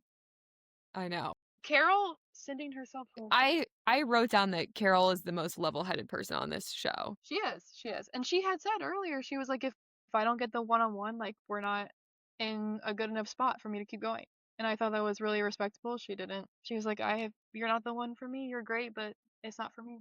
And she left. For a minute, I was wondering if she told producers that. And then maybe they took it to Mel and was like, Carol's gonna leave if you don't give her the one-on-one. And he was like, that's fine. I want to give it to so-and-so. But also, it could have been that. But also, I'm like, I'm kind of surprised that if I were her, I would have gone to Mel and said, I'm not trying to pressure you. Because if this were a regular season of The Bachelorette and she did this, all hell would have broken loose. But if I were her, being that it's Golden, I would have said to him, I'm going to leave if I don't get this one-on-one. That's not to say that I'm trying to pressure you, but I can't move forward if you don't give it to me. I think that's fair. Yeah. I have to say I'm shocked that we're already at hometowns, but I'm so grateful. I'm grateful the season's almost over. Something I realized though is they don't travel. Is there a reason for that? Is because they're afraid they're gonna drop dead because they're old. They don't want to pay for flights. Like what? Yeah, I think that they probably one have a lower budget for this show, and two, it's so much shorter. Like the timeline is so expedited that I just don't think that it would they don't have time. You know. Okay. Also, is this a new thing that only 3 people get hometowns? No, I think it's a Golden thing. I don't remember though, because I didn't watch Joan's season of The Golden Bachelorette, but I watched Gary's. But I think he might have had 4. Okay. Because I was like confused because I was like, it's 3 for fantasy night, not hometowns, but I don't know. What do I know? I'm not sure that they do fantasy suite night in Golden. What? Maybe they do, but they just don't call it that because that's weird. I read somewhere this week that the ratings of this season of The Golden Bachelor have been cut in half. Oh, shit. As compared to the first season of Golden Bachelor. That sucks. I don't think they could have cast a worse lead. He is so boring. He's so stiff on camera. He is so uninteresting. I don't even think he's listening to them. I noticed in this episode, it feels like in the scene where him and Cindy are sitting on those beanbags or chairs or whatever, she's talking, and I just felt like he was just not even paying attention. I hope for the sake of all of us in Bachelor Nation that something works out for him so we never have to hear from him again. You know what I'm saying? Because when they break up, they're always gonna stay in Bachelor Nation, but when they're together, shoo. That's true. No, that's so true. The craziest part was Nicole being like, well, when it doesn't work out, and it won't, call me, as she's getting the limo to leave. She is diabolical. But that was it's actually so funny to watch. That was so insanely rude to say and just dismissive of his choices. Normally they all leave amicably. They're like, I understand you didn't feel it, and that's okay. And then they cry in the car, and that's valid. But that was just not okay. Well, what I thought was equally as icky is him saying, you know that I'm physically attracted to you. I'm attracted to you. That. Because that's a weird thing to say after you've just dumped somebody. And also, to me, it feels like, oh, I'm sending you home and I'm keeping these other women because I'm trying to break a pattern and you're what I would normally go for. And so I'm trying to give something else a shot. And it just feels like, you know, you're playing with other people's wants because you're in charge. Yeah. Speaking of physically attracted to you, let's talk about Joe with Love is Blind. Because apparently he's not. Because homeboy ran and kept running. Even though, the attraction is there. The attraction is there. You can't miss it. And I'm like, sure. Well, apparently it wasn't, Joe. Apparently it wasn't. He hates her so much. It's unbelievable to watch. He's sitting there with her, trying not to laugh as she's sobbing in his face. Did you notice that he was like... Yep, he was laughing the whole time. He was like... like, it's crazy. Like, I will say she handled it a lot better than I thought she would. What I keep hearing is that he broke up with her the night before and they basically made them like reenact the conversation on camera, the one that we saw.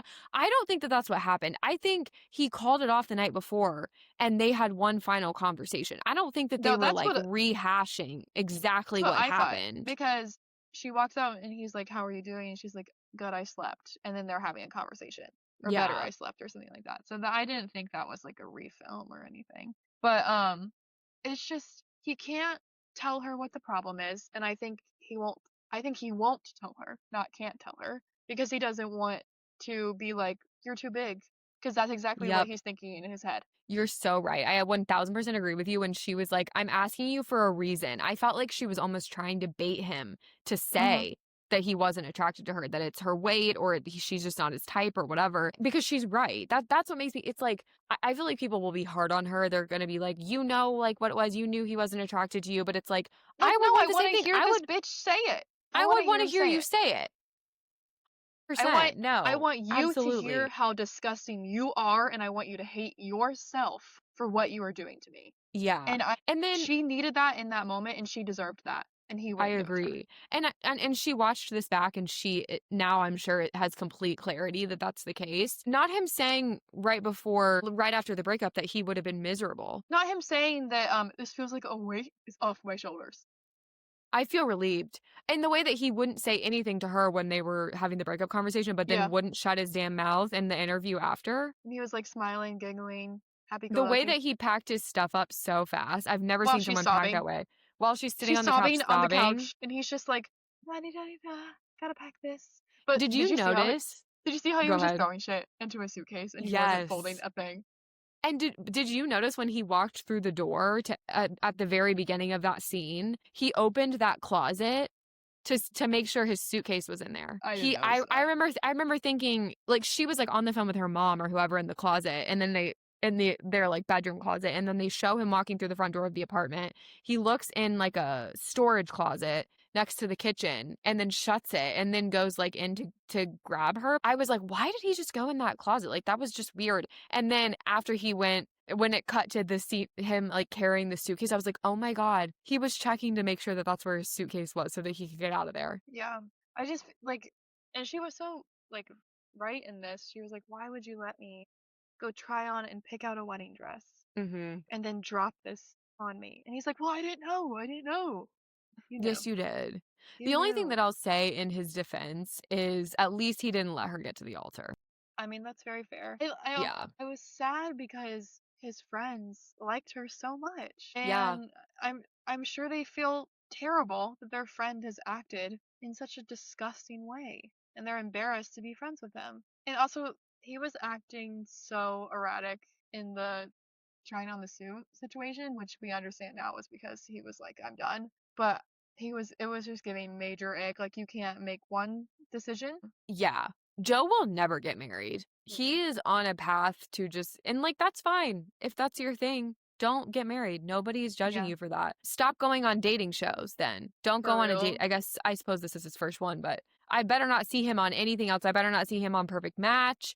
I better not see him on Love Island. I better not see him on anything else, because that man is not really ready for a relationship and he doesn't want one. Yep. I saw a TikTok comment last week saying that somebody was jokingly speculating that Joe is on Love is Blind as a fantasy football punishment. And honestly, I could have never come up with that theory myself, but I agree with it. After meeting his friends, I don't, because they seem super nice and genuine, but I think that's like the only like way that he would have gone on that show, because I don't know, it's just so random that you're here, Joe, and you just like clearly love isn't blind for him. But Absolutely. And he knew that before he even went on the show. He also started a podcast after the season wrapped. Of course he did, because he just wanted to be famous. Yeah. And that's why they ended the first episode on Manchild. And I never want to ever talk about Joe again, so let's talk about somebody else. Yeah, absolutely.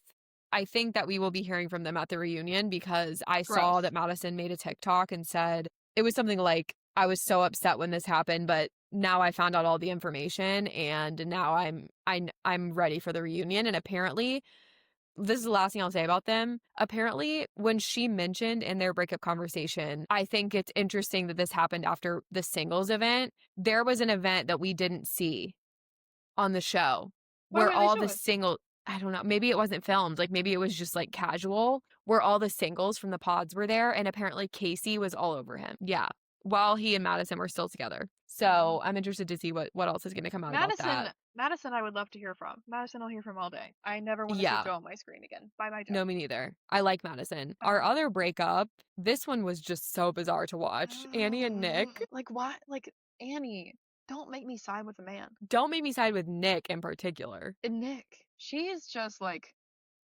if she's on alcoholic, she's got alcoholic tendencies. I keep seeing things on TikTok of people saying that people who used to work at her salons have said that she has a drinking problem. I mean, she is a hot mess express. Like, what?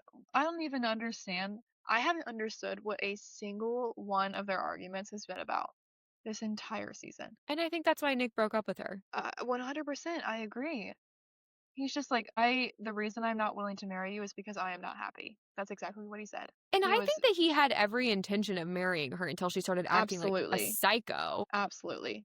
I think he had always had good intentions with her. He wanted to marry her. He was going to marry her. But her attitude, not even attitude, that's not like the word I'm looking for. Just the way she went about it, I don't know. I think we have the same thoughts, so maybe you can articulate that. I think it's just like her personality, like she's immature, the way that she acts. Why do you act like that? Do you not see? Do you not see? She was also laughing, but I think that was more from like shock. When he goes, 1 + 1 doesn't equal 3, and she goes, I'll make it. She's like, you don't know me. She said, watch me. I think that's what she said. Watch me. And like at first he wasn't giving her any answers, but that was because she was just like kind of like all over the place. But in the end, he told her the truth. Yeah. And that was that. The only thing that I'll say in defense of Annie is that I feel as though he is being more negative about the trajectory of their relationship off camera than he is on. I mean, you're probably right. It seemed like a little bit sudden that he called the wedding off. I agree. I was shocked.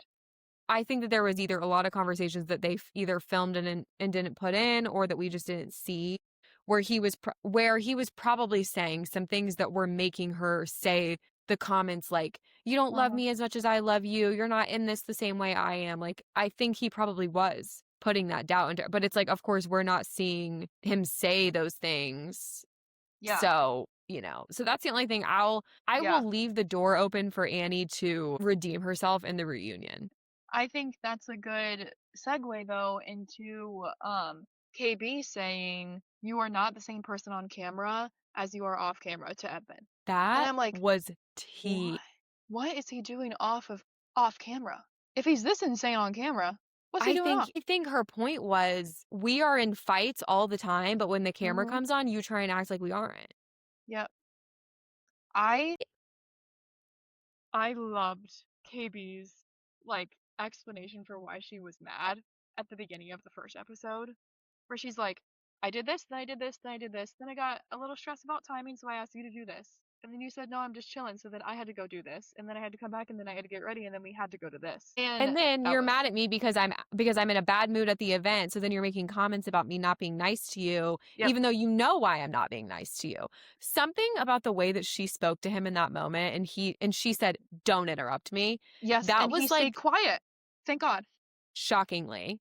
Shocking. That was the longest a man has ever been silent on. He just broke a Guinness World Record with that one. He did. He truly did. It was Like, it was her so explanation was so. satisfying. It was poetic. It was Somebody wrote a poetic. song. It was the most satisfying conversation, and it was more like a monologue that I've ever seen on this entire show. It was the best monologue I've ever heard.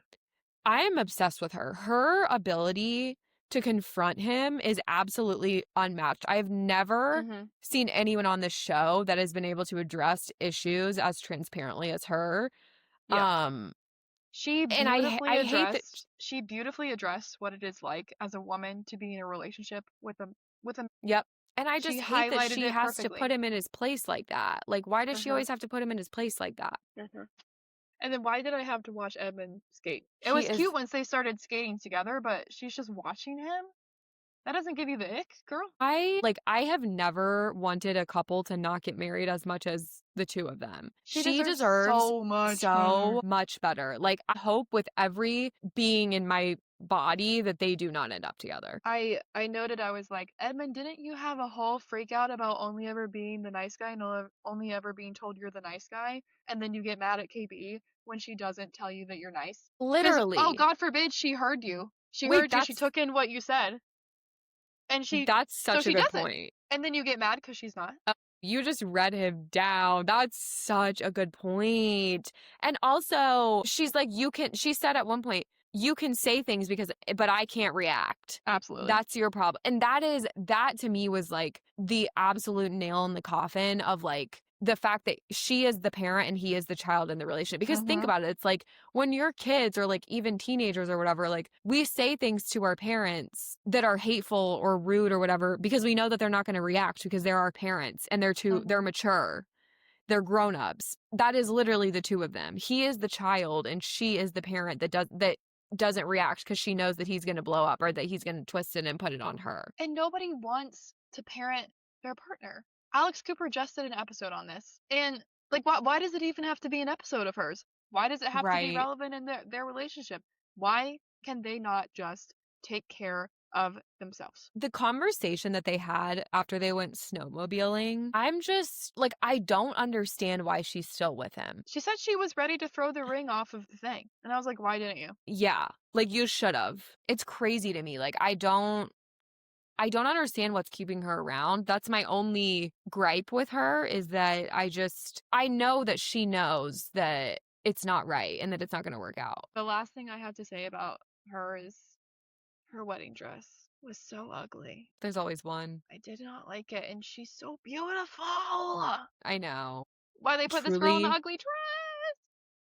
She better be on Perfect Match next season because she deserves it. Allie and Anton. Ugh. What do you think about her getting onto him about his drinking? I think she probably, and she won't share this on camera, but I think that she has a lot of alcoholics in her family and that she's seeing these tendencies in him and she's scared and she doesn't want to be with somebody who's like that because she's probably seeing some stuff that's not so great in her family. And then he's just kind of like gaslighting her and saying he's not drinking that much. And I'm like, in the span of one conversation, he's had 2 12-packs and half a bottle of tequila in a week. I know. At first, when she sat down and because he always seems so even keel. Like, he always seems like he's fine. So I'm never like thinking, oh, he's drunk. You know, it's not like Annie. So I feel like when they first sat down and had that conversation and he's kind of like, why are you nagging at me about this? Like, I just feel like it's not even that big of a deal. I was kind of like, maybe she's being a little bit dramatic about it. But then when she asked him, is the tequila still in the fridge? And he was like, let me check. And it was gone. And she was like, there was half a bottle of tequila left, Anton. That's when I was like, okay, I take it back. And he goes, and I quote, you want me to stop drinking? I'll stop drinking. I'll stop drinking for a week.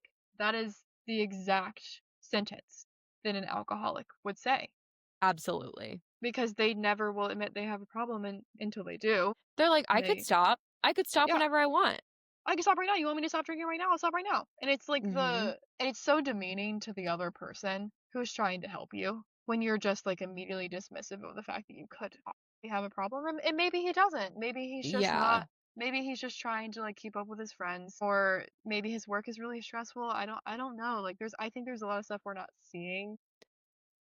Yeah, I mean, if he truly does have a problem, then I understand why he was adverse to her bringing it up, Mm. because then that's like admitted, like that's so classic. Like no Yeah. alcoholic is ever gonna be like receptive to somebody basically staging a intervention. Not that that's what she was doing. I still think it's weird that he does it because he works overnight. Like I don't really care that 8 in the morning is his like nighttime. It's still weird that you're drinking in the morning. Mm. If you were just having like you said, 1 or 2 beers, that would be one thing. Do that every day. I don't care. People, to me, it's like no different than somebody drinking like a big gulp every day. Like it's just as bad for you, you know? At a certain point that those 2 beers are not even doing anything for you in terms of like a buzz. So whatever. But the tequila, like why are you drinking liquor alone? I think it's a totally different ballgame when somebody's drinking like wine or beer by themselves versus liquor. Yeah, I know. I would agree with that. And why did I have to watch him eat a sandwich? That was making me so mad. I was about to like turn the TV off because I I was wanted to like, I'm gonna throw lose up. it. And Yeah, it zoomed in, and then Allie goes, "If you want another one, there's more back there." He's really. I know. I think she was Uh, just trying to get him to like stop eating that one. it's just like he was so close to his plate and just shoving it in his mouth. I Why was was like, he? Why where? do men do that? I feel like men do eat close to their plate. It's real. I'm like, I do was you think like, it's gonna fall off the fork? Like, it's not gonna disappear. You can take a bite, have a conversation, take another bite. You don't need to mm-hmm, shovel it in there. It's not gonna go anywhere. mm-hmm. That made me. I was like, I don't have any more to say Yeah, about them. me neither. I don't really. I don't think they're gonna end up together, but they're No, I honestly think not really giving much. what's interesting is only men have called off engagement so far. Very true. So that she'll be our first woman because I don't think he's gonna call it off. Me neither. He seems like the type of guy that would like just Yeah, start acting awful to make his girlfriend break up with him instead of like him doing it, you know? yeah. And then I know I said KB's dress was ugly, but Megan's dress was beautiful. I loved it. I'm scared that Megan's gonna get her heart broken in all I'm this. scared too. I think he's on the edge. He But is on the they did edge. like a little tarot card reading and they got the soulmate tarot card. I know. And his parents seem to be really sweet. Her parents seem to be really sweet. Their problems in general are minor. Like, even Mm-hmm. when we talk about when he's saying, you know, if we get married and you are my kid's stepmom, he was like, I can't just take off in the middle of the day to go play tennis with you. Like, in the grand scheme of things, those are minor problems. Yeah. And what the freak does Jordan do that makes him this exhausted every day? Like Honestly, I work like a pretty physical job, and I still come home and I talk. I don't go it's silent, he must and just I'm be an like, introvert. I feel like he might be in like some sort of customer service job, which is why he's saying like, Maybe. I just don't want to come home and like talk more. Well, But I mean, he's talking as if he's like going through like literal hell at work in the sense that like he doesn't want to put that burden on Megan. What is that intense that you just can't talk to her? yeah, like you're not holding a human, something like holding a human life in your hand or something, you know. I think because I've seen the discourse on TikTok about this. Like, what could he possibly be doing that's like so bad at work that he doesn't want to talk about it? I don't think it's what he's doing at work. I think it's just the fact that he works as like a job where he's having to speak to people every day and or all day long. But Hmm. my thing with that is maybe this is just me, but even if I worked in a job where I had to talk to people all day, I would not even think twice about coming home and like calling you on the phone and talking to you for 3 more hours. Like you're not work. You know what I mean? Absolutely. Like you should enjoy having conversation with the person, like with your person. Yeah, that's my thing. That's why I was so confused. If he just doesn't have anything to say, then that's fine. But Megan's going to be your wife. You should want to come home and talk to your wife. The whole excuse of I'm just so, you know, socially exhausted, I just can't even talk anymore does not apply to people that you're around in your leisure time, Yeah, and in my opinion. if it does, that's not the person you're supposed to be with.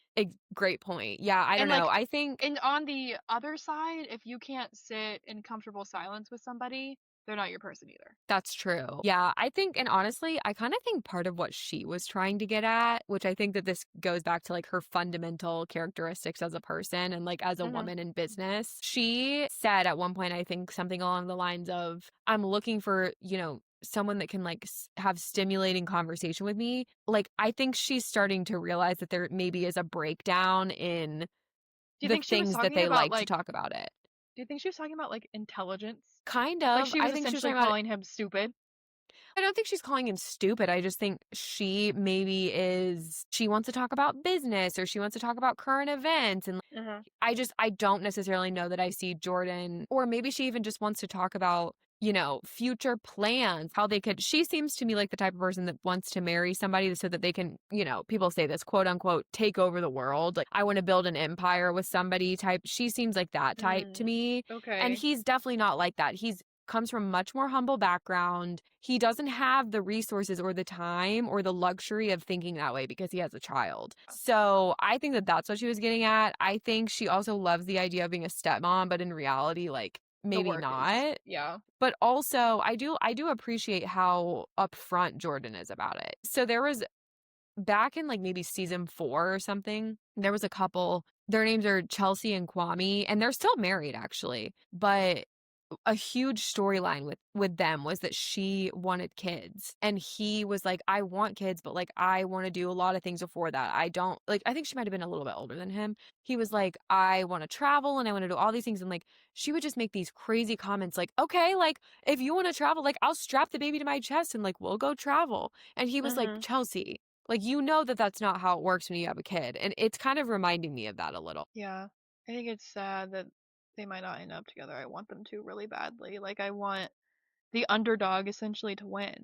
And I just Agreed. don't ever want to see Mike come back into the picture. I think he will. Also, him being like, you chose me because I was not like the real choice. And to be frank, it's probably because you're picking all the wrong guys. Like, he was like dogging on all of her. I don't know if you caught that when they were in the kitchen. Yeah, I did. I did. How would you feel if somebody said to you, I picked you because you're not normally what I go for? I would be upsetty spaghetti. That would hurt my feelings. Me Be like, what, you too. think That's I'm kind you of deep. Well, okay, let's say for your personality Oh, I would be or just 100%. your I would be so lifestyle. offended because I am a delight. A delight A to be delight. around. I can confirm. I I'm would just like, be who? I'm like, what? shell-shocked if somebody said that about us. I'm like, what do you mean? You're telling me you don't want to sit for 3 hours and talk about shows that we have nothing to do with? Yeah, like you're telling me that I thought I was the one doing charity work here. What do you mean? Yeah, you're telling me that you're obviously a 4 and I'm a 10, and you're telling me I'm not your typical type? Right. That's Because giving Madison and most Joe, men are honestly. not, honestly, because most men are not above a 5 on the hot scale. Let's just be honest. I totally agree. And if they are, they're not single. No, they're taken. And Yeah. fair. You guys found him first. Just hurts a little bit, All's fair in love and war, right? But I mean, right? I don't know. I'm going to go ahead and make my prediction that I don't think any of them are going to get married. I just imagine your whole family is there at this arguably the ugliest wedding I've ever seen. All these flowers look fake. Your whole family's there. You got both sides there. They're standing up waiting for you to walk down the aisle, and you get broken up with, or you don't show up. Yeah. Is that what happens? They don't show up? No, they'll show up. They'll just say no. You'll So see. what? They're holding hands and they go, "I don't." Yes. That's atrocious. Yeah, they'll be like, it's time for us to find out if love really is blind. And then they'll be like, do you take so and so? And then you they go, will "No." literally say, I don't. What? Break Yeah. up with them before the wedding. Why did you do that? But this is the other thing too. They are contractually obligated to up to a certain point. Okay. I'll tell you what though. If that happened to me, you would never see me again. Yeah. I would not be around if that happened. It would be, I mean, sometimes it works out though in people's favor because then it's kind of like, oh my God, like we feel so bad for them. Like, and then they get famous they get like really Regardless, famous. the rock that Kiki Palmer talks about, I would be under it. I would be a rock. I would be living under a rock. Yeah. But you yeah, would never see me again. That's when is something the I reunion? wouldn't recover from. I don't know, but the last episode's next week. Okay, so last episode on Wednesday. I kind of hope we see another conversation with like the couples that broke up. I don't know. I'm so done with all of them. The wedding episode is my least favorite because it's just kind of boring. Like I don't really want to sit there and watch you guys like go through the. It's like you see them getting ready and they're doing all this filming with their families and blah blah, and then it's like now we're all crying because so and so got left at the altar. Like, what do you mean?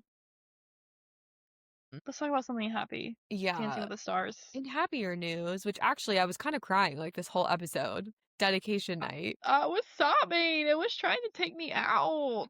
Every dance You was sounded like Edmund. And I'm too fucking nice. I'm too nice. That's literally what you just sounded like. Never compare me to Edmund again. I'm taking offense to that. I take it back. I'm taking offense. I'm sorry. But no, back literally, to Dancing with the Stars. I had tears in my eyeballs the whole time. Yeah, it was so sweet. Yeah. I think my one issue with this episode and the way that they did it is that I really think that having the person come in and out messed all of them up. Is that normal? I don't remember this. I feel like they kind of switch up like how they do it. I thought it was really cute. I just think that, like the third person, whoever they brought in, just they're not used to these dances yet. Like these people we're seeing them on week 5. These people are on week 1 because they've never rehearsed before like this. So like they're just not in the groove yet. And a lot of them were very young. And so they're going to mess up the dance because they're children. Mm-hmm. So true. Or they're just like somebody's parent. Like I wouldn't expect my mom to be able to get up there and do a ballroom dance. Like, is that who you would pick as your dedication? I mean, your mother? I don't know. I don't know how I would choose between my parents. I know. I was thinking the same thing. Like I just put them both in there. I would pick both of them. Yeah. I was like, can't you just do parents? Like, why you had to do mom or dad? I'm guessing that the producers probably because they want a variety. They don't want everybody to do their. Like, oh, too many people pick mom. Yeah, sorry. So they honestly though, they probably were like, okay, some people need to pick like a sibling or like a friend or a grandparent or something like that. Yeah, I mean, Robert, I thought was I can't talk about it. The best dedication of the night. I'm making you because that's your job as far as I'm concerned. Tears were falling. It was on my like, eyes. yeah, like I don't know what it is, like why everyone is still so sentimental about the Irwin family, but like Derek even said it. He said the world needs the Irwin family. Like he's so right. They're like, it's just because it happened so nobody was ready for Steve to die. And not that I'm saying that anybody like they would have been. It just I don't think they would have been this relevant if he hadn't died so young. If he like lived like Jane Goodall lived to be nearly 100. Right. Steve, I don't know how old he was when he died, but oh my God, probably like in his mid-30s if I had to guess. Yeah. And so it was just that he was super famous at the time, and the message that they stand for is super intense and meaningful. It's always gonna hit. And the fact that he dedicated it to his mom over his dad because his mom was the one who had to deal with everything, it just hits even more. And the fact that they have just continued, it's not like she lost her husband and then they like completely abandoned everything that they were doing conservation wise. Like they kept going and they kept going. They've made it better. She's never remarried. I know. She's never dated anyone. And they have just like it's like you think about the Kardashians and like I love the Kardashians, but like they have had scandal after scandal after scandal. And it's like the Irwin family has never had anything but positive attention and press, and like they have never had like a scandal. Like they're just like good people. I thought his dance was really sweet. Do I think it deserved a 9? No, but I don't think any of them deserved a 9 yet. It's still too early in the season. Contemporary dances, like the point of them is to essentially make you feel emotional, and he was the only contemporary dance tonight that I felt as if I was feeling like true raw emotion. And his like kicks in the air, his straight leg with his pointed fucking foot. Are you joking? Like point those toes, Robert. Point those toes. Toes. Like someone get her on the Dancing with the Stars stage. You can be the background vocals. Shut up. Like Bruno was crying, Derek was crying. I wrote, "Do they want me to die?" Because that's how I felt during this dance. Bendy running to the stage, I'm sure that wasn't planned, but she was like, I need to be there. Like, I could not handle that. And then Carrie Ann, and this what's that TikTok where it's like, this raggedy little voice. What is it? You know what I'm talking about? I found this ratty little dog. No. It's all of a sudden, I hear this agitating, berating voice. All of a sudden, I hear this agitating, grating voice. Yeah. And Carrie Ann comes on the screen and gives him an 8. God, I hate Carrie Ann so much. I don't know how much longer we have to tell the Dancing with the Stars producers. People were doing it all last season too. Get rid of her. She is not a good judge. I think she's tenured, like a I damn think so. college I just think professor. it's like she has literally been on the show since this first season, She but locked she down is a 10-year so contract with the devil, bad. and we'll never see the end of her. Literally. And it's same with Bruno, honestly. I don't need either of them. Neither of them ever give productive critiques. I actually don't even really think either of them know what they're talking about. And it's so evident when they bring in a guest judge, like Kim was her name, I think. She was a former I don't pro. know, but whoever this girl was, she was the best judge I've seen in such a long Yes. time. And She was like giving same with great Mark tips. Ballas last season. She was giving great tips. She was really rooting for every single one of them, and I felt that. Like I should never, if you were the judge, I should never know if you like or dislike somebody, and I can immediately tell with Carrie Ann because a judge. I don't know if this is news to anybody. A judge is supposed to be like impartial. Yeah. Who knew? Who knew? They need to like update Carrie Ann's contract. Carrie Ann has never in her life been able to hide an emotion on her face. No. That's not. Oh That my doesn't make for God. a good judge. Yeah. And it's so obvious because, in my opinion, that's why Dylan got scored so high. Again, I She know it's an loves Dylan. unpopular opinion. That's what I'm saying. That's why he freaking got all 9s. Are you kidding? The highest score of the entire season is going to That pissed me off. Dylan. That pissed me off. I was His like, dance was not, he was not even good. It once again was the Daniela show, which I'm not blaming Daniela for, but like Dylan is not a good dancer. She has been dealt a very neutral hand because he's not good, but people love him. He also, like, his sister was eating. She was a diva on the dance floor. Yeah. She was perfect. She deserved 10s in my eyeballs. But he was just there. He was just there, and the dance looked cool because of the camera angles and the song that they used. And nothing else. Like, they did a great pan out when the song gets really loud and like has like the break from the bridge, and that is what was drawing people, I think, like viewer wise. But I think if we were there in person, we would just been like, yeah, I just am so unenchanted by him. I don't know what it is. Like, I have no, like, I think he's, if I'm thinking about it from a neutral perspective, like, do I think he's a good guy? Yeah, sure. Do I think he's nice? Yeah, sure. Oh, absolutely. So are a bunch of people. I don't really think I don't think that that's a reason to vote for him. He's not good. Everybody else is better than him. It's like, if you look at, okay, we'll put it this way. Him and Robert both dance contemporary. Robert's was better. I'm sorry. There's no comparison. Robert was so much better. Robert was better. And Dylan scored higher than him. It's bullshit. There's no way that Dylan should have been at the top of the leaderboard this week. No, I 100% agree. Yeah. And then another contemporary dance we had was Whitney and Mark. And poor Whitney fricked it up bad. She messed up. She got off the timing and she messed up. Yeah. I will say she recovered well. She recovered great, and the dance was super good. The choreography was insane. The jumps, the jump she did into Mark and Connor's arms was fantastic. I was like, holy moly. Oh, this is cool. But like, if you go, I almost wish they did like Robert and Whitney back to back, because even Dylan, to give him this, Dylan and Robert were completely in sync with their partners. And Whitney, it was so painstakingly obvious. It was horrible. Like, I know it was a small mistake, but it ruined the dance. I don't think it was horrible. I think the rest of the dance was good.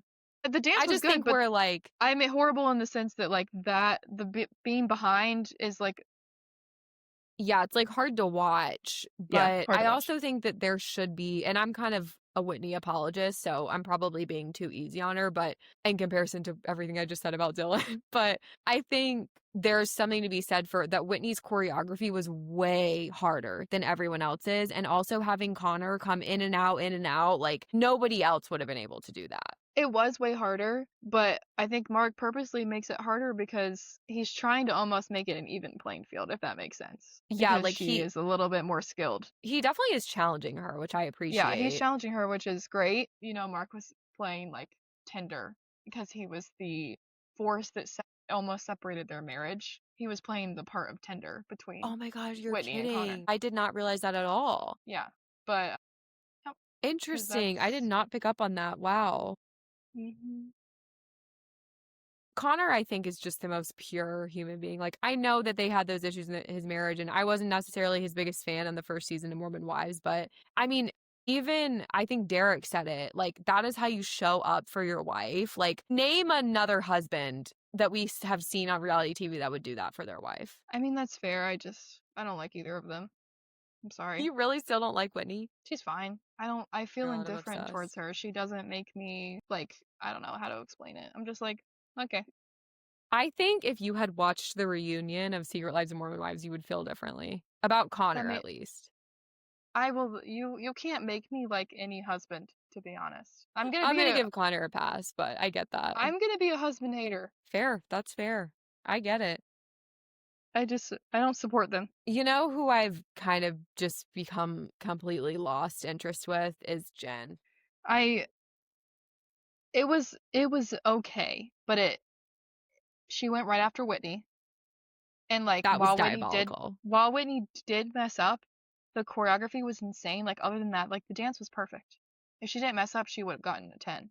I can tell you that. And putting Jen right after her, why would you do that to Jen? I agree. And I feel like Jan always looks so stressed for the entire dance. And I understand he's probably under a lot of stress because it's his first season. He's probably getting a lot of hate, which is undeserved because he's amazing. But he just looks so stressed. And I'm like, you can put on, you know what a show face is. Put it on. Yeah, for sure. I also have seen just a lot about him getting a lot of criticism online for his choreography. I don't really think his choreography is bad. People are like, bad. He's ruining this for her. Like I really don't think that he is. I honestly think that the technical difficulty is aligned with her skill level. I think that she should have waited a season to come on because one, I don't think they ever should have done 2 Mormon wives on 1 season. Agreed. 2, she should have been like, hey, I'm pregnant. Can I wait a season? And they probably would have been like, okay. I totally agree. It probably would have been fine. She's recovering. I think, oh my God, I think it was, I don't know who said this, and I want to say it was Kylie Kelsey, but they were like, she was like, is she wearing diapers on that stage? Because I was wearing diapers for months. I saw that. I'm like, that's so fair. Yeah, I mean, Jen is extremely young. She's like only 25, so it wouldn't surprise me if she was able to like bounce back quicker than like, I don't know how old Kylie Kelsey is, but she looks a bit older, so I would assume she is, but yeah. But yeah, I don't know. I feel like people are giving Jen too much credit. I forget how young Jen is. I didn't realize she was 25. I just think that they're giving her.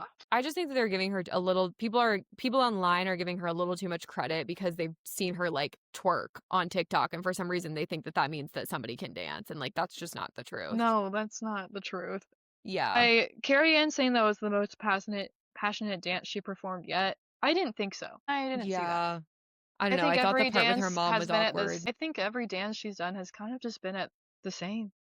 Agreed. Not the same in choreography, of course, and not the same in like the type of dance, but like the emotion she's giving, same. Yeah. Well, I mean, it's interesting that you say that because that's basically what she said to Danielle. What did she say to Danielle? She said to Danielle, all of your dances are starting to look the same to me. She said, and part of that is Pasha's fault. Oh, I was thinking Danny for a second. My bad.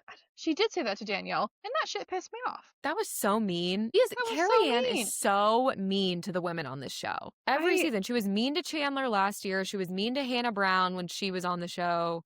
Like, to the point where Hannah Brown, like, said something to her. What did Hannah Brown say? Hannah Brown said, I feel like you don't like me. I feel like the critiques that you give me are harsher beyond the dance. And you know what? She still won. So yeah.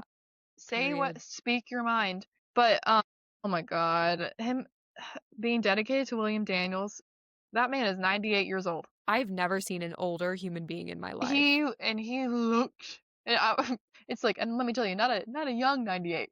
Not a young. That's a quote from New Girl. He, in fact, is not still full of life.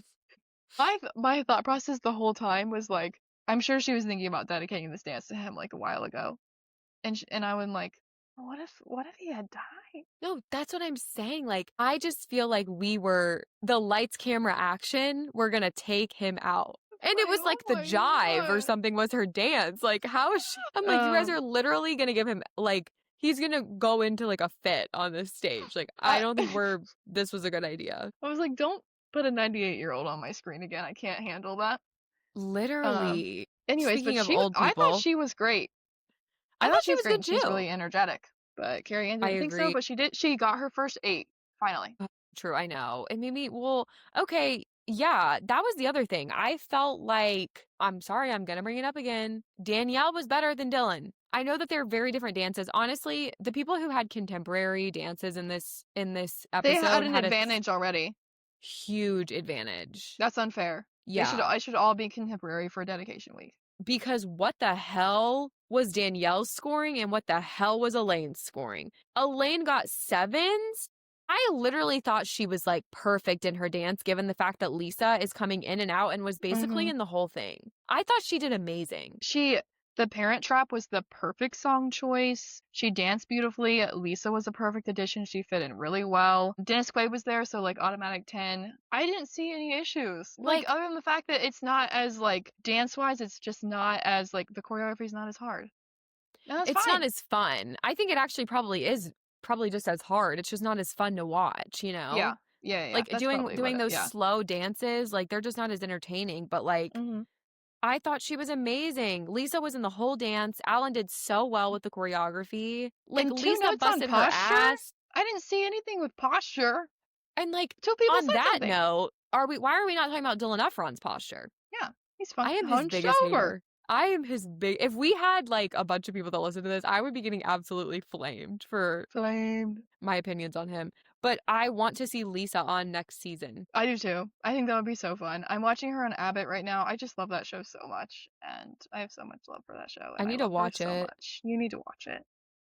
They're the cutest little pair. When Elaine said, "We are the bubbles in the champagne," I was like, "Oh, I love that." And then Carrie Ann gave her an 8, and so did Bruno. But then Derek and the guest judge Kim, they gave her 7s. Yeah, I just feel like that was a little unfair. I agree. If you're not gonna, because my thing is they scored everyone else so high, and I feel like they didn't deserve to be scored as high as they were, and it's unfair to suddenly be like, oh, we actually need to bring it back down to earth and start scoring people realistically for the week that it is. And unfortunately, like Danielle and Elaine got caught up in that. I think that the order in which you go reflects in your score. Agreed. Like when Jordan got super low scores that episode where she went first. Yeah. 4. And then the judges, they had said, they're like, we're going to score lower this week so you have room to improve. And they forgot that halfway through. Like, I do think that the order in which you go determines your score sometimes. Speaking of Jordan, though, I love that her and Ezra are, like, besties. It's so cute.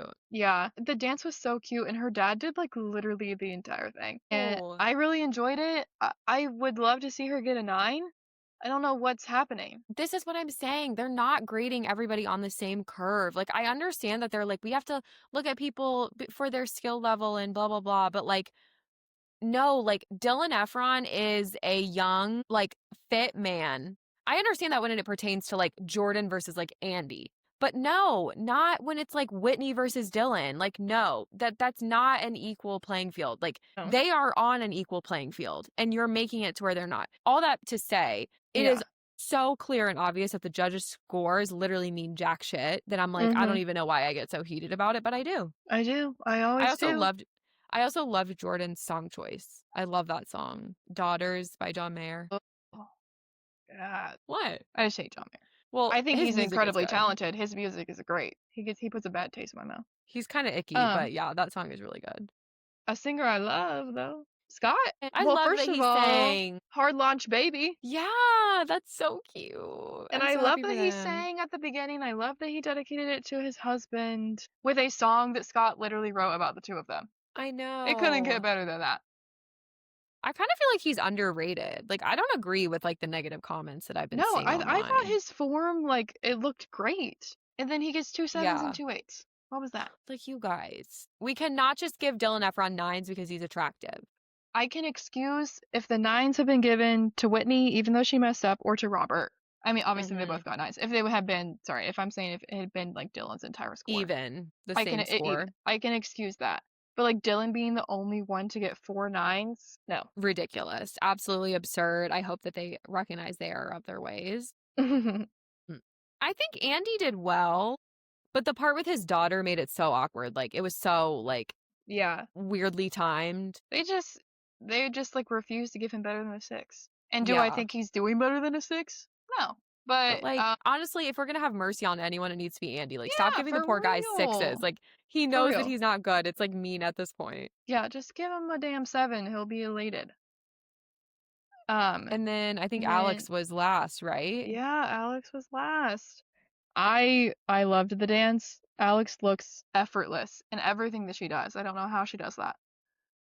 But then Carrie Ann said she had a strange shape on the turns. What does that even mean? What? Carrie Ann is What so does that even stupid. mean? It's like it's like they tell her in her earpiece that she hasn't been making enough negative comments, and then she's like, oh shit, I gotta come up with something. But she actually has like not danced in so long and not choreographed that she doesn't even know what she's talking about, so she just pulls something out of her ass. I thought Alex was amazing, but the family picture gimmick was weird. Why did we pan to her sister? I don't know. Like, that was so uncomfortable. I did not need that.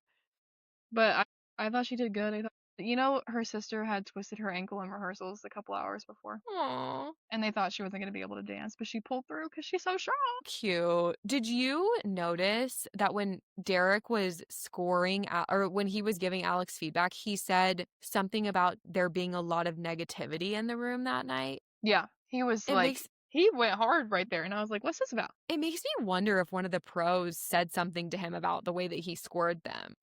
Hold on. Derek gave out a 6, a 9, a 7, an 8, a 7, a 9, an 8, 7, 7, 9. None of his scores were bad. Yeah, but I don't know. It was weird to me. I feel like something happened like during a commercial break that we didn't see. Yeah. That made him say that. I know there's a lot of negativity in the room tonight. Yeah. I wonder if that was like towards people's reactions to Carrie Ann, and he's like defending her. I mean, like maybe the crowd, but like the crowd always boos them, you know? Yeah. It's strange. I hope he goes on to the Dancing with the Stars podcast and explains that. Me too. Overall, it was a great night because nobody went home. Who do you think is going to go home in the double elimination? I think Andy is going to go home. I hope. I'm sorry, Andy. And either Daniela or, to be totally honest, Jen. Danielle, you mean? Yes, sorry. My God. Yeah. Danielle or Jen. I totally agree. My friends and I were actually talking about it last night at the bar. Dancing with the Stars. Bar talk. And we were saying the same thing. We were saying definitely Andy and then either Danielle or Jen. Or Scott. I think Scott is. I don't think Scott will. I hope he doesn't, but I just don't. There's been some news in the headlines about news, as if it's like serious business. There's been some headlines about Hilaria saying in interviews that she was bullied off Dancing with the Stars. Okay. And I just think it's like, unfortunately, she's so unlikable, and so was her partner. The other thing that I saw in the headlines this week about Dancing with the Stars is that there are apparently rumors about 2 pros not returning because they are not meeting expectations. And allegedly, it's Jan and Riley. You've only given him 1 season. I know. I mean, I don't think that Jan will be back next season. I honestly think that them including him as a pro was kind of a gimmick because of his popularity, because of the Eras Tour, and they wanted to like draw viewers in. So I think that if he doesn't come back next season, I think it'll just be because he like didn't want to, or they probably told him you have a 1 season contract. Interesting. I don't want Riley to really like her. Me too. I don't think she will. She's brought so much like young viewership to that show. Yeah, and like diabetes awareness. I love that. I know. Especially when such like a difficult sport. I know. So crazy. Yeah, apparently she's not doing the tour, the Dancing with the Stars tour this year because of her diabetes. Did she do it last year? Did she twist her ankle? I feel like somebody fell last year and got hurt. She did get hurt at some point, but she was like a part of the tour, but she just said it was too hard to manage my health while on the tour. No, I mean, and that's totally fair. You're like moving every single day to a new place, and you're living in a van with a bunch of other people. Yeah, no, it definitely has to be difficult. But I'm so excited. Dancing with the Stars, I think, is my favorite show that we're watching right now. Mine is too. I watch it live every week. Yeah, it's just so good. And I just love that I'm like locked in every time. Like I'm not even going on my phone. But I think that wraps up this week's Reality Digest. Thanks for listening.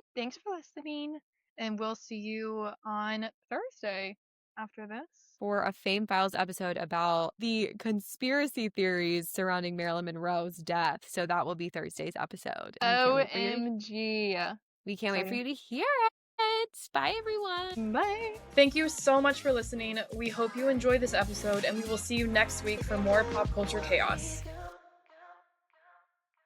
The stories we cover are based on research and publicly available sources. While we strive for accuracy, some details may be disputed or unverified, and this episode is for entertainment and informational purposes only.